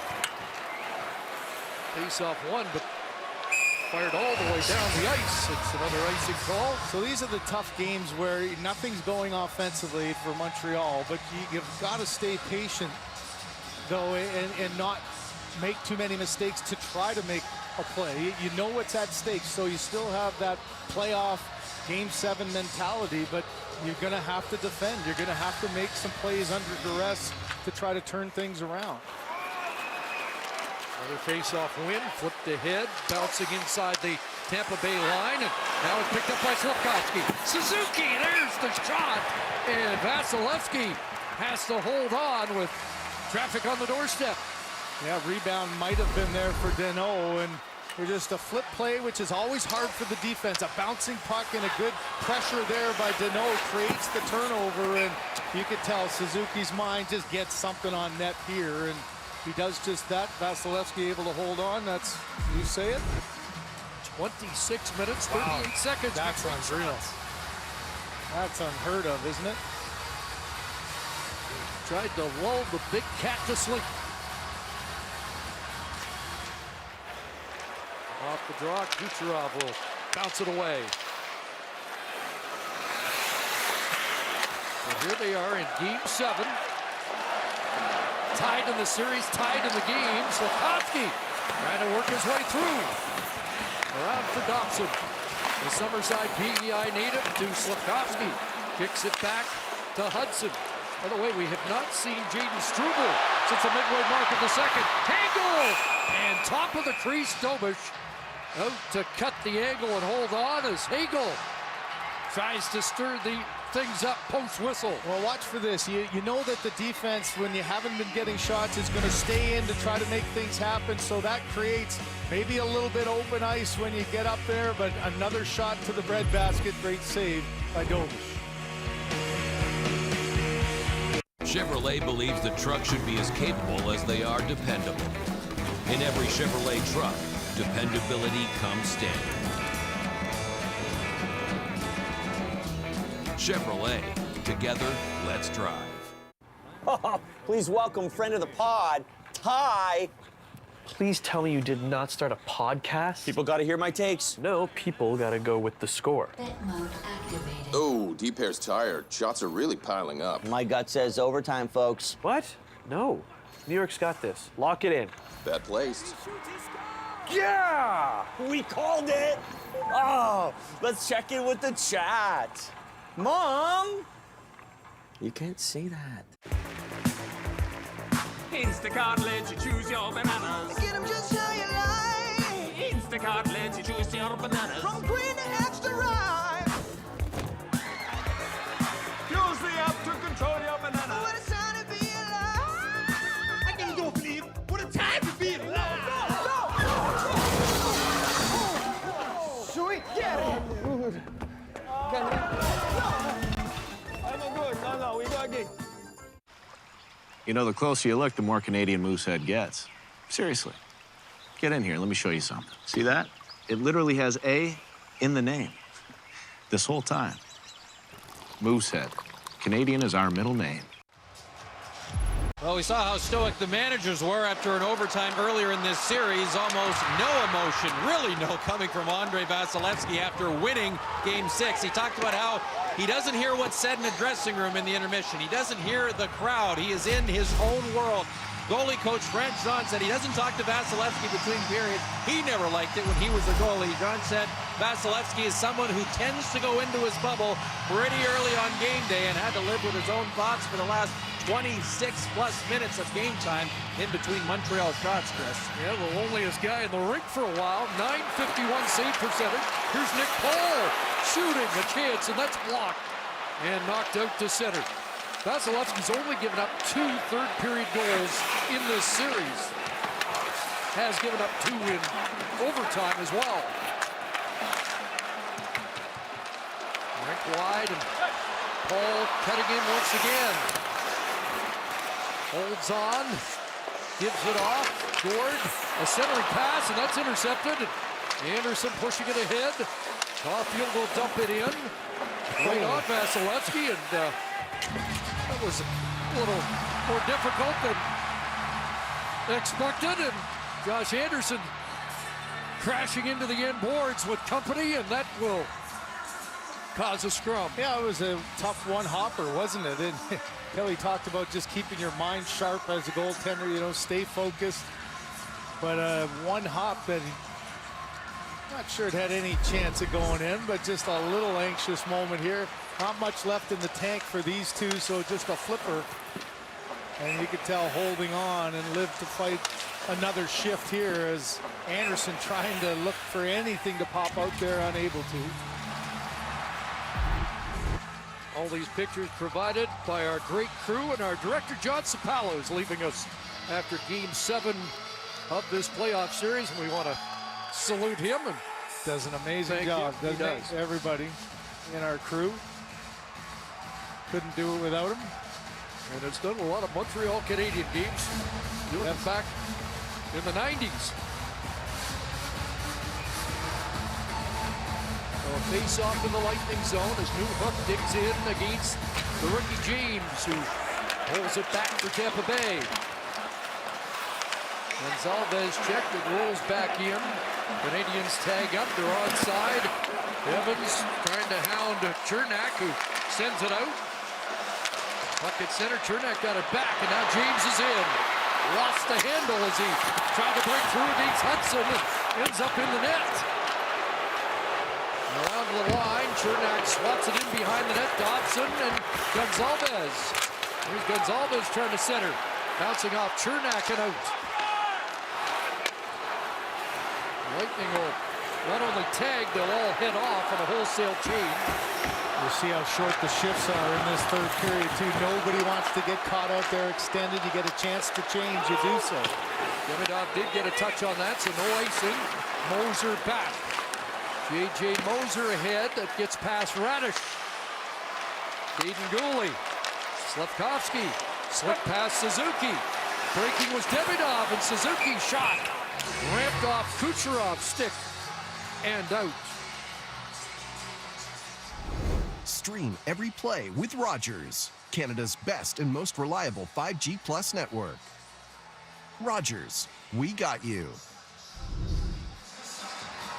Well, that was another chance. I thought Suzuki could have had Demidov drive into the net there. Instead, he just tried to shoot, maybe because there hadn't been so many shots on goal, but there hasn't been a whole lot of open ice to create those kind of lanes to the net. Both these teams just playing such tight defensive hockey. It's been frustrating for the offensive-minded players in this series. Not as pulsating as it was Friday night, but the tension certainly starting to match as we approach 8 minutes of the third. Series on the line. Gallagher fired in, that breaks the stick of Dastoon. Here's Lilleberg. Galloping out, the pass too far on that left flank. Perry around, played it past point. Perry was bodied there by Doc and dropped his stick. Braden Point to the line, Matheson with him.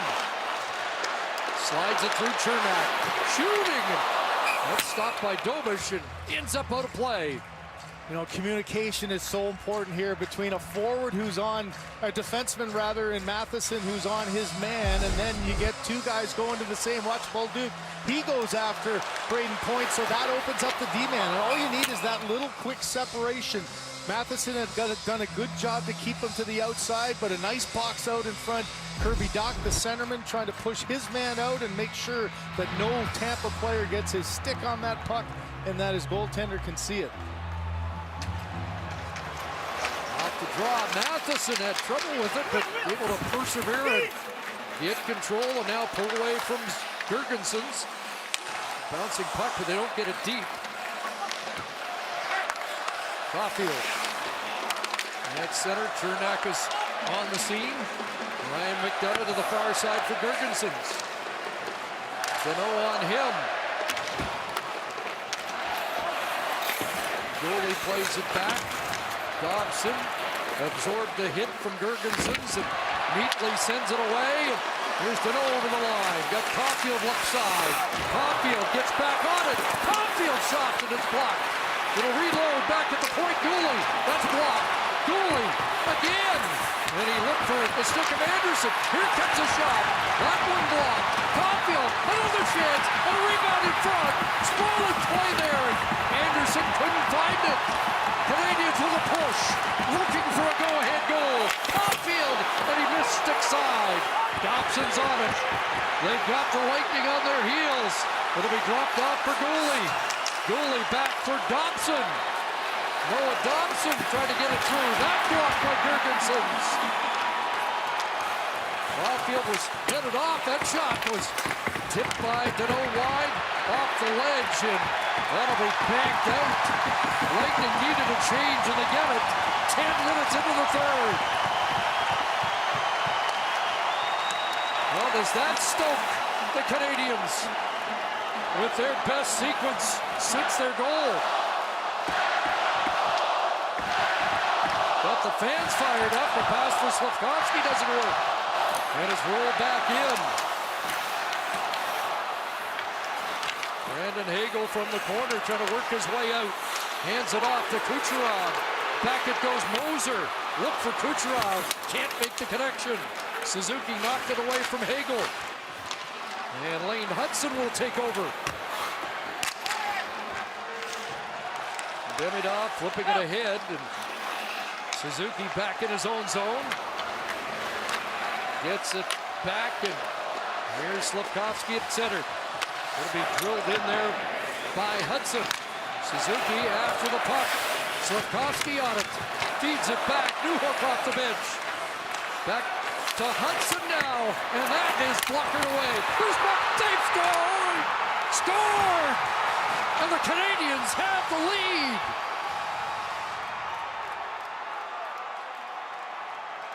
What a hand-eye play by Alex Newhook. Just got on after a long shift, kept the pressure going. And again, it's Hudson who gets the puck. And this is one for Vasilevsky. He's trying to blocker this one out of play to get a whistle. He knows he's got a tired group. A good puck battle, one down low, get it back to the point. Watch Newhook come behind. Vasilevsky trying to get it up and out, and then the bat off the pants and in. Unbelievable hand-eye. The puck's about 3 feet in the air off the pad, off the pants, and it's in the back of the net. And we've seen Vasilevsky do this all game, just trying to relieve the pressure. He tried to blocker that one up high, and back in Montreal at the Bell Center. There hasn't been much to cheer about shot-wise, but all it takes is one, and another crazy bounce of a goal. The tip by Suzuki in the first, and then here in the third, Alex Newhook makes it 2-1. What a play. First of the series for Newhook. They're cheering it in Montreal. They're cheering in St. John's. And Newhook, probably a better feeling in this building than any other Montreal Canadian, where he won a Stanley Cup with Colorado. But far from done. 11:07, the time of the go-ahead goal. Newhook from Hudson and Gooley.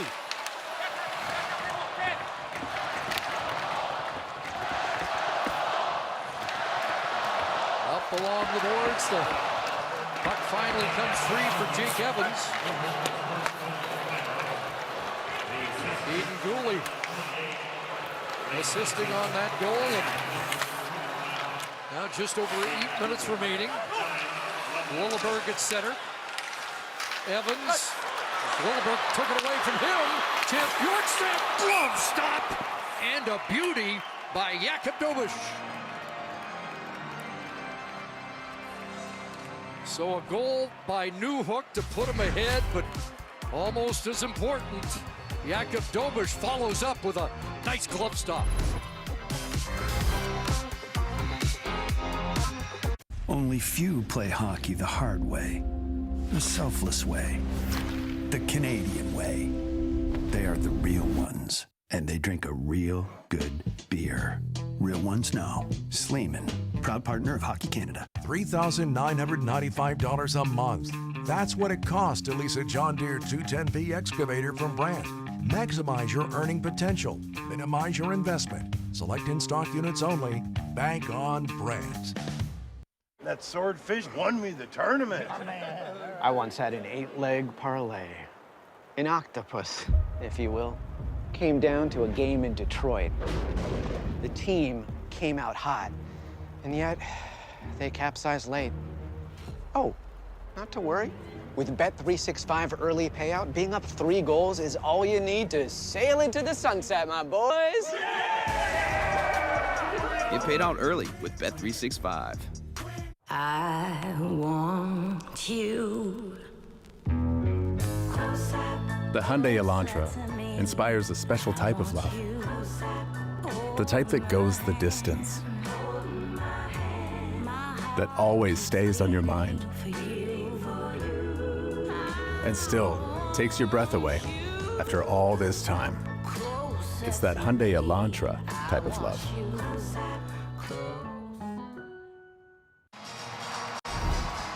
Delivery of the game presented by Instacart. Groceries just how you like. Chris alluded to it. Alex Newhook's greatest moment yet as a player came in this building almost 4 years ago, capturing the Stanley Cup with the Colorado Avalanche. He said he still vividly remembers that final 7 to 8 minutes of the game trying to get it over the finish line for good. You can't win a Stanley Cup with a win here tonight, but you can take one step closer to it. And now Newhook and the Canadiens, final 7:57 to try to get this series over the finish line for good, Chris. He hopes to relive a great moment, but there's a hot shot off the face-off, and Dober sharp on that Gitzel.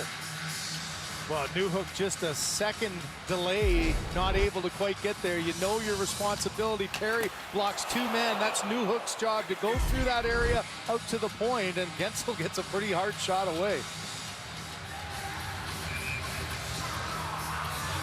Point and Evans once again. Lightning have been better in the face-off circle of late. Almost been a 50-50 split. That one bounces past the open side. Corey Perry on the ice. Out there along with Gensel and Point. Around it goes to Dastu, whose shot was tipped for the lone Lightning goal so far. Perry steers it around to an open corner. Josh Anderson there. He flips it ahead. Evans can't get it out. Kept alive by Point. Braden Point taken down. Here's the centering play and off a stick and all the way back into the Lightning zone. Both teams make changes. Aaron Radish ahead. Off Kucherov. Back for Suzuki. He might have something here. Suzuki in. Fired it right on. Off Vasilevsky and out and away goes Kucherov. Kucherov in, move to the inside, knocked off his stick. A bouncing puck played to the boards. Slavkovsky can't come up with it. Radish a shot, and Kucherov waved at that. He's got it now, and centered in front, and that glanced off the stick of Hagel. Slavkovsky working it out, playing it back, and getting a change here, 6.5 left. One goal the difference in each of the first 6. One goal the difference here with just over 6 to go. Winding it back in, the Lightning. That gets past Chernak. Texier can't clear. Gonzalez trying to come up with it again, and it's flipped away by Montreal. Not going to be enough for icing, just icing Canadiens. Yeah, the challenge here, you know, the clock for the Montreal Canadiens seems like a sand dial, and for the Tampa Bay Lightning, it's running so quickly. But these are the moments that, for John Cooper, okay, who do you put out and who do you load up when you get an icing call? Interesting for the faceoff. The best faceoff man this series for Tampa has been number 20, Nick Paul. He's getting out there. Kucherov, Gensel on his flanks. On Paul's strong side. By the way, Anthony Cirelli's taken more faceoffs than anybody in the opening round of the playoffs. Canadiens able to work it out. Texier got hooked and pulled that there. He might have been away, but ends up on the bench after a change. Radish deposits it back in the Canadian zone.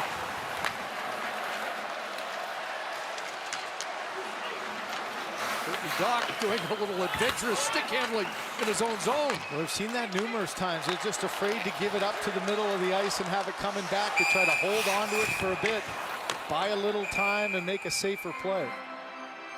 Offside the call against Montreal, but right now, Alex Newhook has the Canadiens under 5.5 minutes away from a series win.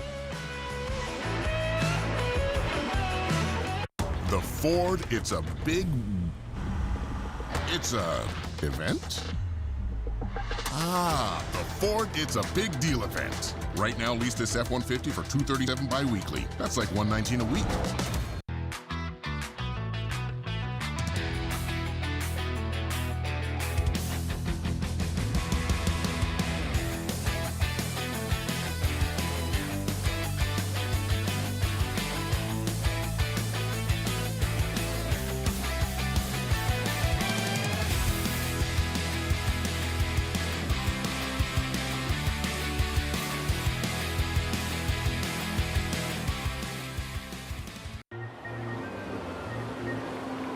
These days, it seems like you're always up against the clock. So count on Jiffy Lube for fast, dependable, warranty-approved service. Jiffy Lube, keeping you moving.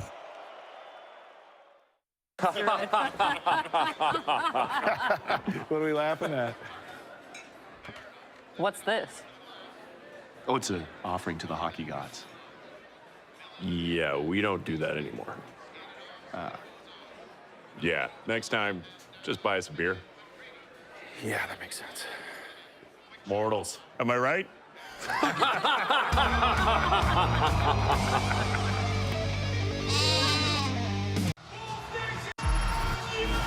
Well, the eyes here tell a big story, don't they? The looks on the faces, the realization sensing in. You're running out of time to leave a mark on this Game 7. Alex Newhook did in the third period for Montreal. Martin St. Louis said after Game 6, it was meant to be for his group to go play in a game number 7. The ultimate test of their growth, the final 5:29 of this third period, Chris. Benny LeCavalier now on the Canadian side after all those great years with the Lightning. Anxiously looking on. The Lightning trying to avoid a fourth consecutive first-round elimination. Looking dangerous here. Hagel shot knocked down. Loose in front. Montreal finds it. And away goes Suzuki and Slavkovsky. Slavkovsky slowly in. Pulls the trigger and breaks his stick. 5 minutes left in the third. Both teams want changes. Radish idling. And now Dominic James and that fourth line comes back out. James is in. James a shot and a toe stop by Dobish. Up with the puck is Carrier. Up along the boards, swatted at, and it does bounce out to center off the stick of Doc. Matheson chased by Kucherov. And Matheson works it neatly right side. Red line and in off the stick of Doc. Newhook. After it and around. Dastu. On the forecheck is Doc. Here's Kucherov. Still looking for his first Game 7 point. Across it goes. Back and off. Jake Evans. And the Canadiens clear. They've taken another minute off the clock. Eric Chernak. Here comes Bjorkstrand dancing in. And a pass across looking for Gord. Eric Chernak, and that shot hit traffic in front. It bounces into the corner, and Texier's got it. He'll flip it away at center, knocked down by Chernak. Otherwise, Anderson might have had a break. Ryan McDonough holds on. Up ahead off Yanni Gord. Nick Suzuki's back out. Rink wide, Slavkovsky. Able to deflect that ahead. Suzuki's on it. Here's Nick Suzuki charging in. Trying to go between the legs for Deneau. Remember, Deneau played the last 3.5 minutes of Game 5, protecting a 1-goal lead. Shots 27-10 in favor of Tampa Bay, but it's 2-1. Montreal just over 3 to go. Brandon Hagel moving in. Takes his man to the boards. Deneau trying to work it ahead, and it's swung out by Evans. Again, great support in the D zone. You got 3 Montreal Canadiens along the boards. Quick outlet passes, 2 little chips. Forces Tampa to come all the way back for the entry. Hagel from center sends it in. Marty St. Louis said the thing that made him most proud of his team is the way they've grown to be a good defensive team. A broken stick has negated what would have been an icing. What a big break that is. Is it ever? 2.5 left. Won't be long until Vasilevsky heads to the Lightning bench. It'll be swung around by Dobson. Suzuki looking for it, lost his stick. Here's a pass for Lilleberg. And then Lilleberg in, slides that to the side of the cage. And they'll hold on with 2:12 left in the third. Boy, all the little plays. You saw Noah Dobson, his baptism under fire, getting back into the series. How about that? You're right into the hand, too. Of all the places, it looked like his other hand. But here's James, uses his speed so effectively. The stick goes flying and Carrier goes. But how about this stick? This is an opportunity for Tampa to get a fresh group of players out there against a tired group, and instead a broken stick forces basically John Cooper here to take a timeout. He would have had plenty of opportunity to get a face-off. Must have been one of the Forum ghosts that somehow showed up here tonight. What a break that was. And now Vasilevsky heading towards the bench. We'll see if he's going to stay there. Yep, you got 6 coming out, and you can see the Montreal Canadiens, all 5 players discussing here, okay, what happens off a win if we get it? Where's the support? And make sure everybody understands their responsibility off of a loss. Faceoff's almost 50%, but that's a big win for the Canadiens, who had a large edge earlier in the game on the faceoffs. Scramble along the boards. They're going to get a quick whistle here, and the face-off back to the left to Dobish. I misspoke. It took so long. I thought that John Cooper took his timeout, but he got basically the amount of a timeout on that change as his veteran team was loitering around and got plenty of chance to get the rest that they needed. The anxious moments of a coach. Not much you could do now except send your players out and hope they can execute. Face-off now. Well, the Canadiens win one. They've got a 2 face-off edge. After that by Deneau. That doesn't get out. Evans doesn't clear. Sent around by Cirelli. Here's Kucherov trying to get it back to the line. Along the boards and lifted out there by Evans. And that's icing. We'll have to do it again with 101 seconds to tick off the clock. Boy, Evans is the most fatigued of anyone. He's been out 1:25. He almost makes a glaring error, turning it over just inside the line, and just a great job at the other side. Matheson getting to that puck and keeping it. You can see Evans trying to gather himself for an all-important face-off. He's 8-4 on the night. Nick Paul digs in.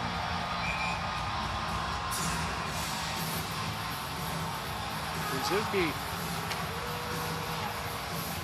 trying to make sure he gets out as quickly as possible. Canadiens control. Big face-off win. Matheson around, pass to No. And they're gonna no icing. Somehow that didn't reach. There's no broken stick down there. It's unbelievable. It hit a snow patch. Driven in there by Point, off the stick of Dobish. Matheson around, trying to catch up to it. Carrier, Cirelli on him. There's Gitzel to Kucherov, and it comes outside the line. Kucherov and Radish not on the same page. Brandon Hagel, 1 minute left, third period. A 1-goal Canadiens lead, and that one bounced down the ice. A race forward, Suzuki, and it's just off the side of the cage. Slavkovsky along the boards. Comes up with it. Slavkovsky spins shot, and that was blocked in front by Radish. 20 seconds more taken off the clock. But now here comes Point. That is denied. And it's flipped back out. Slavkovsky, empty net to Rampet. Uri Slavkovsky, and denied. Hagel with an unbelievable stop to keep Tampa Bay in it. Now ahead, and that tapped away from Kucherov. Stolen by Anderson. They can't get in. Trying on that far flank. An offside call. How did that stay out?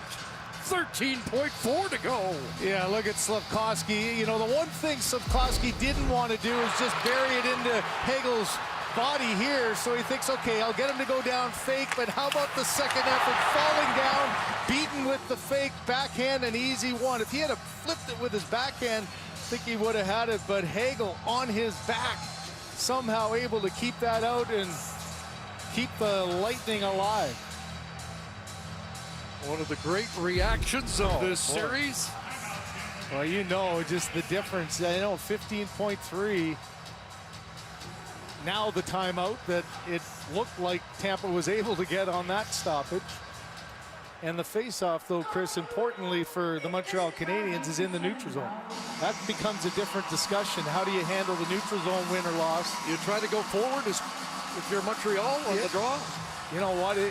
If I'm Montreal, I do. It depends who's taking the draws. If you've got a right-handed on that left side, you can throw it up the boards. But I wouldn't be surprised if Tampa might have two guys on the left side and try to go forward themselves and get it in and chase after it. Mike Matheson's been on the ice for the last 2:22. He leads the Canadiens in ice time at 25:15. Well, this timeout allows him to catch his breath. You know, he's been such a great warrior throughout this series and playing those big defensive minutes. He and Carrier have really been an excellent pair. And so you got the far flank here for Tampa, trying to get one guy lost. Oh, clean win to that knocked down though by Radish, so they'll send it in off Dobich. Time winding down, and that's fired out of play. And is that a penalty? It is. That with 5.7 to go, that puck went out off Matheson. They've got 5.7, 6-on-4. Boy, and without one of their best defenders as well. You know, Matheson just trying to end this and slap it down. It must have rolled at the last second. And now the officials just figuring the clock. Yep, up and out. It's never easy, is it? Boy, it doesn't matter how long you've been around the game or how many different scenarios you've watched. You just miss an opportunity on an empty net. Game could be over. Instead, now you're sweating. And a little extra time, 6.3 seconds left in regulation.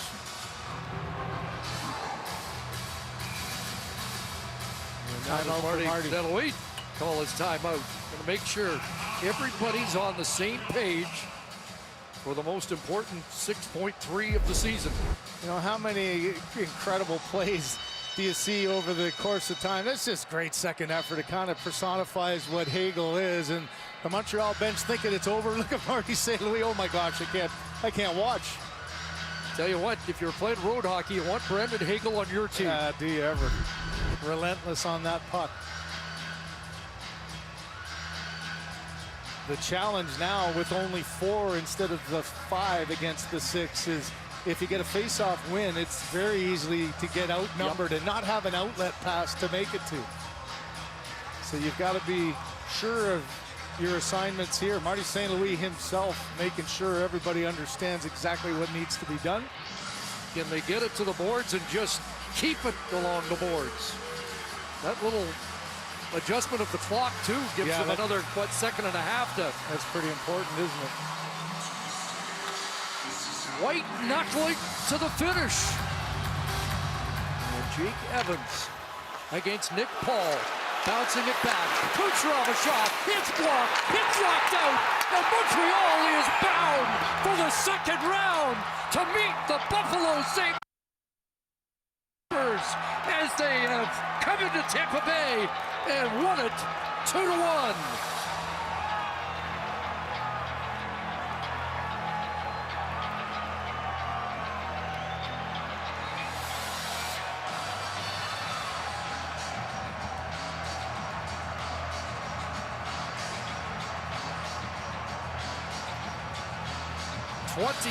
Saves for Jakub Dobich.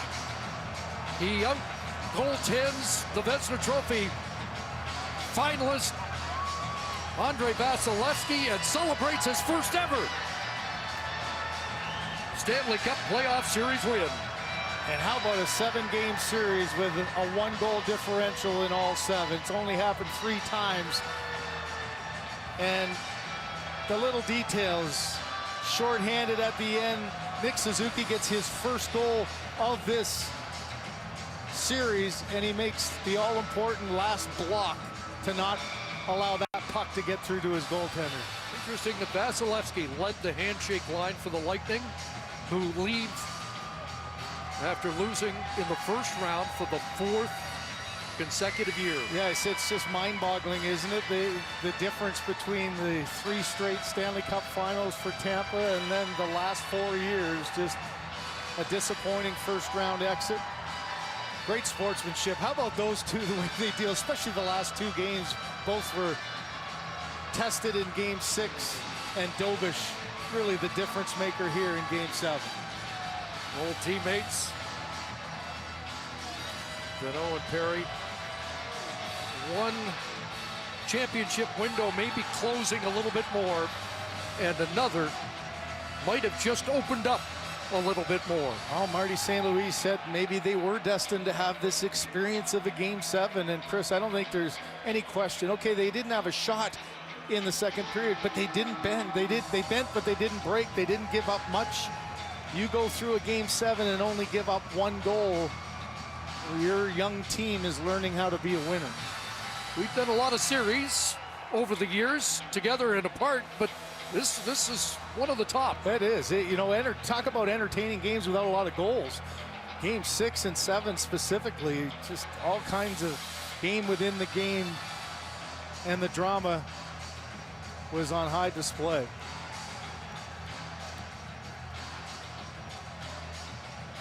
Well, they're on the same team. Olympic coach, yeah, exactly. In Milano. Classy gesture from John Cooper, who mentioned just prior to the game, he said, if we win, I guess there's no team from Canada left, and there is a team from Canada left after this. Stunning 2-1 victory. Alex Newhook, scoring hero here, as the two coaches reflect on 7 great games. Let's go down to the ice level. Here's Kyle. Jakob, a Game 7 victory on the road, and you're through to the second round. I'd love to know what you're feeling after all that tonight. Nothing much. I mean, we played okay game. I feel like we are such a good team that no matter what the situation or the circumstances, we'll find a ways to win. And we got to go to Buffalo, you know. You cannot get satisfied. We got to keep going. And I'm really excited for the second round. You were saying that Andrei Vasilevsky was a big influence on you growing up. What was that like in the handshake line with him? I couldn't believe it. I still cannot believe it. I mean, I don't want to get emotional, but like I was dreaming of this since I don't even know. And I just, was the luckier guy and beat him in a best of 7. I'm really proud of myself, but as I said, I gotta stay humble, and we gotta go to Buffalo and repeat the same thing. What did you say to him? I'm curious. I was nervous. I was really nervous. I obviously wanted to talk to him more, and this was awesome, but I wish I could, one day talk to him more about being a goalie and everything he has experienced, but just a little taste of him, it's unbelievable, and I'm really happy. Martin St. Louis said to you about you, post-Olympic break, you really felt you played like a guy that wanted the net more and more. How badly did you want this opportunity tonight? Yeah, I mean, people sometimes say that I get too emotional, but every game I play is like Game 7, like my last one. That was my mentality going to this game, that I will prove people wrong. And I'm just used to playing like this, 100%, 150%, whatever it takes to win. So I was prepared for, I feel like, for this game, and I'm happy with the results. So congratulations, Jakob. Thank you. Chris. It's okay for him to get emotional. What a performance for 7 games for Jakub Dobeš. Head-to-head against Andrei Vasilevsky, who gets beaten by Alex Newhook in the 3rd period for the game-winning goal. By the way, Dobeš finishes with a 2.03 goals against average, .923 save percentage to help lead Montreal onto the second round against the Buffalo Sabres beginning on Wednesday night. What a series. Here's Ron McLean. Chris Cuthbert, thank you kindly. Craig, Kyle, we'll get more from Kyle. As you know, that's the scene at the rink in Montreal. It's just absolute bedlam. Yeah. Kelly, I would love to hear your thoughts watching Jakub Dobeš. What a great interview with Kyle, too. So humble, and talked about people saying he's too emotional, but emotion is a good thing to have when you're an athlete, and it brings you to higher levels. And just the way in which he competed in this entire series. Like, I was honestly at some point looking for a guy that 24 years old, for maybe just a little hiccup every once in a while. And I just never saw it. Like, not once after a period do I go, oh, they got to him a little bit. And just even with Kucherov at the end of the second, like, unflappable. Kucherov is chirping him, and he didn't care. He even gave it back to Kucherov a little bit. That kid is so impressive. You know, I think that you talk about he didn't even have a hiccup. He couldn't afford to have a hiccup. Yeah, you're right. Like, Game 6 was 1-0 in overtime. Tonight was 2-1. His margin for error was...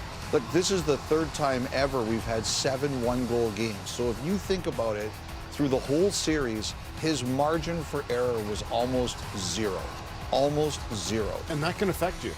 And it didn't. I believe you. And one of the best goalies ever, a future Hall of Famer, pitches a shutout in game number 6 on the road. Like, that's an incredible performance. I just think we're so used to seeing the last few years a goalie at some point of a series being pulled, whether it's Ottinger, whether like these great goalies. And we didn't see that in this series. We never had a conversation coming to intermission about, oh, are they going to pull him? And how many conversations and intermissions have we had? Like, should they keep him in? 2 great goaltending performances. I think all the respect that Dobish gained in this series for not only his hockey play, but his interviews. Like, I didn't know them personally. Listening to him and the way he, like, verbalizes everything as a second language, and he's raw and it's real. Like, when we went to the finals in 2011, it really felt like it was everyone in Vancouver and then everyone in Canada was against us. If you're not on board with this team in Canada, like, how do you not cheer for the Montreal Canadiens with that goalie, that coach, these players? It's a very likable team. I go back to Ken Dryden. So he's the first rookie, as we said all night, to play on the road in a Game 7 for Montreal since Ken. And I remember Ken in the Summit Series, they get shelled 7-3 in the first game at the Forum in Montreal. And Ken goes over to Tretiak at the end of the game to acknowledge his excellence. Yeah, right. He had that respect, just like that moment with Jakob and Vasi tonight. You know, 93 and a half minutes. Vasi didn't face a shot, which is, to your point, Dobish has to do all this. Because you said before the game, the biggest stage he'd ever been on was in college. Was it Ohio State? Yeah, Frozen. Not even the Frozen Four, like, to get into the Frozen Four. And he wins a game 8-1. Yes. So he didn't have the same kind of pressure on him there. Right. And this is the first time in the history of the NHL and the Stanley Cup playoffs that a team has won with so few shots. 9 shots on goal, that's now a new record. And I think that game-winning goal was contributed to that. Like, that goal was such a weird goal where he banks it off. Both. And I really think, but this game winner, to your point, Ron and Elliott, he didn't face a lot of shots. And this game winner is such a feel save, right, Kel? Like, where the puck's behind the goal line and you're rolling over and you're trying to hug your post, and and he extends his blocker there. I don't know, like, if he's had 30 saves already, maybe he's just more patient, and he probably gets back to the post quicker. It contributes to this goal, in my opinion. Yeah, like Chris and Craig were talking, like, he was trying to do the right thing. Vasilevsky, with his blocker, knock it out of play because they've been stuck in their own zone for a little bit. So he's trying to do the right thing, and unfortunately the puck stays in the playing surface and they take advantage of it. The hockey gods were also on Montreal's side. Like, those 2 icings, the one hits Slafkovsky's broken stick, the other one just stops, hits Snow or whatever. There was good karma in the air for the Canadiens tonight. I just love watching a team when they have a 1-goal lead, and just the way they play and who steps up defensively when you have a 1-goal lead. And there was a lot of guys that stepped up in the last few shifts, and I thought Matheson had a couple really great sticks. Doink, that puck's out of the zone, right? That's a great stick, and that leads to the Slafkovsky chance you said, Elliot. Again, doink. That's 20 seconds left. That's no entry. Now it's a face-off in the neutral zone because of those great sticks. This is a Slafkovsky play you mentioned. Great desperation by Hagel. Yeah. So watch the bench reaction. Watch Nick Suzuki, though. He sits down, and everyone else is looking. He's conserving energy. He knows he's going to have to go out now. The game is not over. Suzuki's their best player. He's going to have to go out, and he goes out with 5 seconds left and eats that puck. The captain eats the puck. He scores a goal tonight, and that's why they're going to the second round. Brian, did you happen to get the Marty walk-off? So this is so lovely. We've just watched this for the whole next 20 minutes. Don't forget, we are going to Colorado, Minnesota coming up in Denver. But, yeah, there was a moment, and we showed it on Central last night, where Matheson Mike, as we like to call him, that's his nickname. The only guy Marty doesn't have a nickname for. Here's Marty exiting after the OT loss. He bumps into Mike, and Mike puts his arm around him. I saw that, too. Yeah. I thought that was amazing in an emotional time where they lost. Yeah. The respect. The care for one another, you know, the trust, clearly. And I just can't say enough about Martin St. Louis. I mean, he's just everything on the bench, his leadership, his press conferences. What an experience it is for these guys to get to play for him. He always looks like he knows the right thing to say. Yeah. Yes. Well, even after Game 5, we talked about Montreal and that big win in Tampa, just how they're such a close-knit team. You can definitely see it, and that's one of the big reasons why they're going on round 2. The way he talks to the players is one thing. The way they look back at him is a key thing. We've seen so many times where coaches talking to players, and you just see sometimes when you see a coach talking to a player, you're like, okay, that's the coach, that's the player. Right. You can just tell by their body language. When he talks to the players, if you just put a jersey on all of them, you couldn't tell who's the coach player. There's so much mutual respect. Here's the captain now with Kyle. Well, Nick, I don't have to remind you about history and the playoffs and this building. So considering all you have been through as a member of the Canadiens in the 5 years since going to the final in 2021, what does this moment feel like? Feels amazing. I mean, we had a lot of, dark days.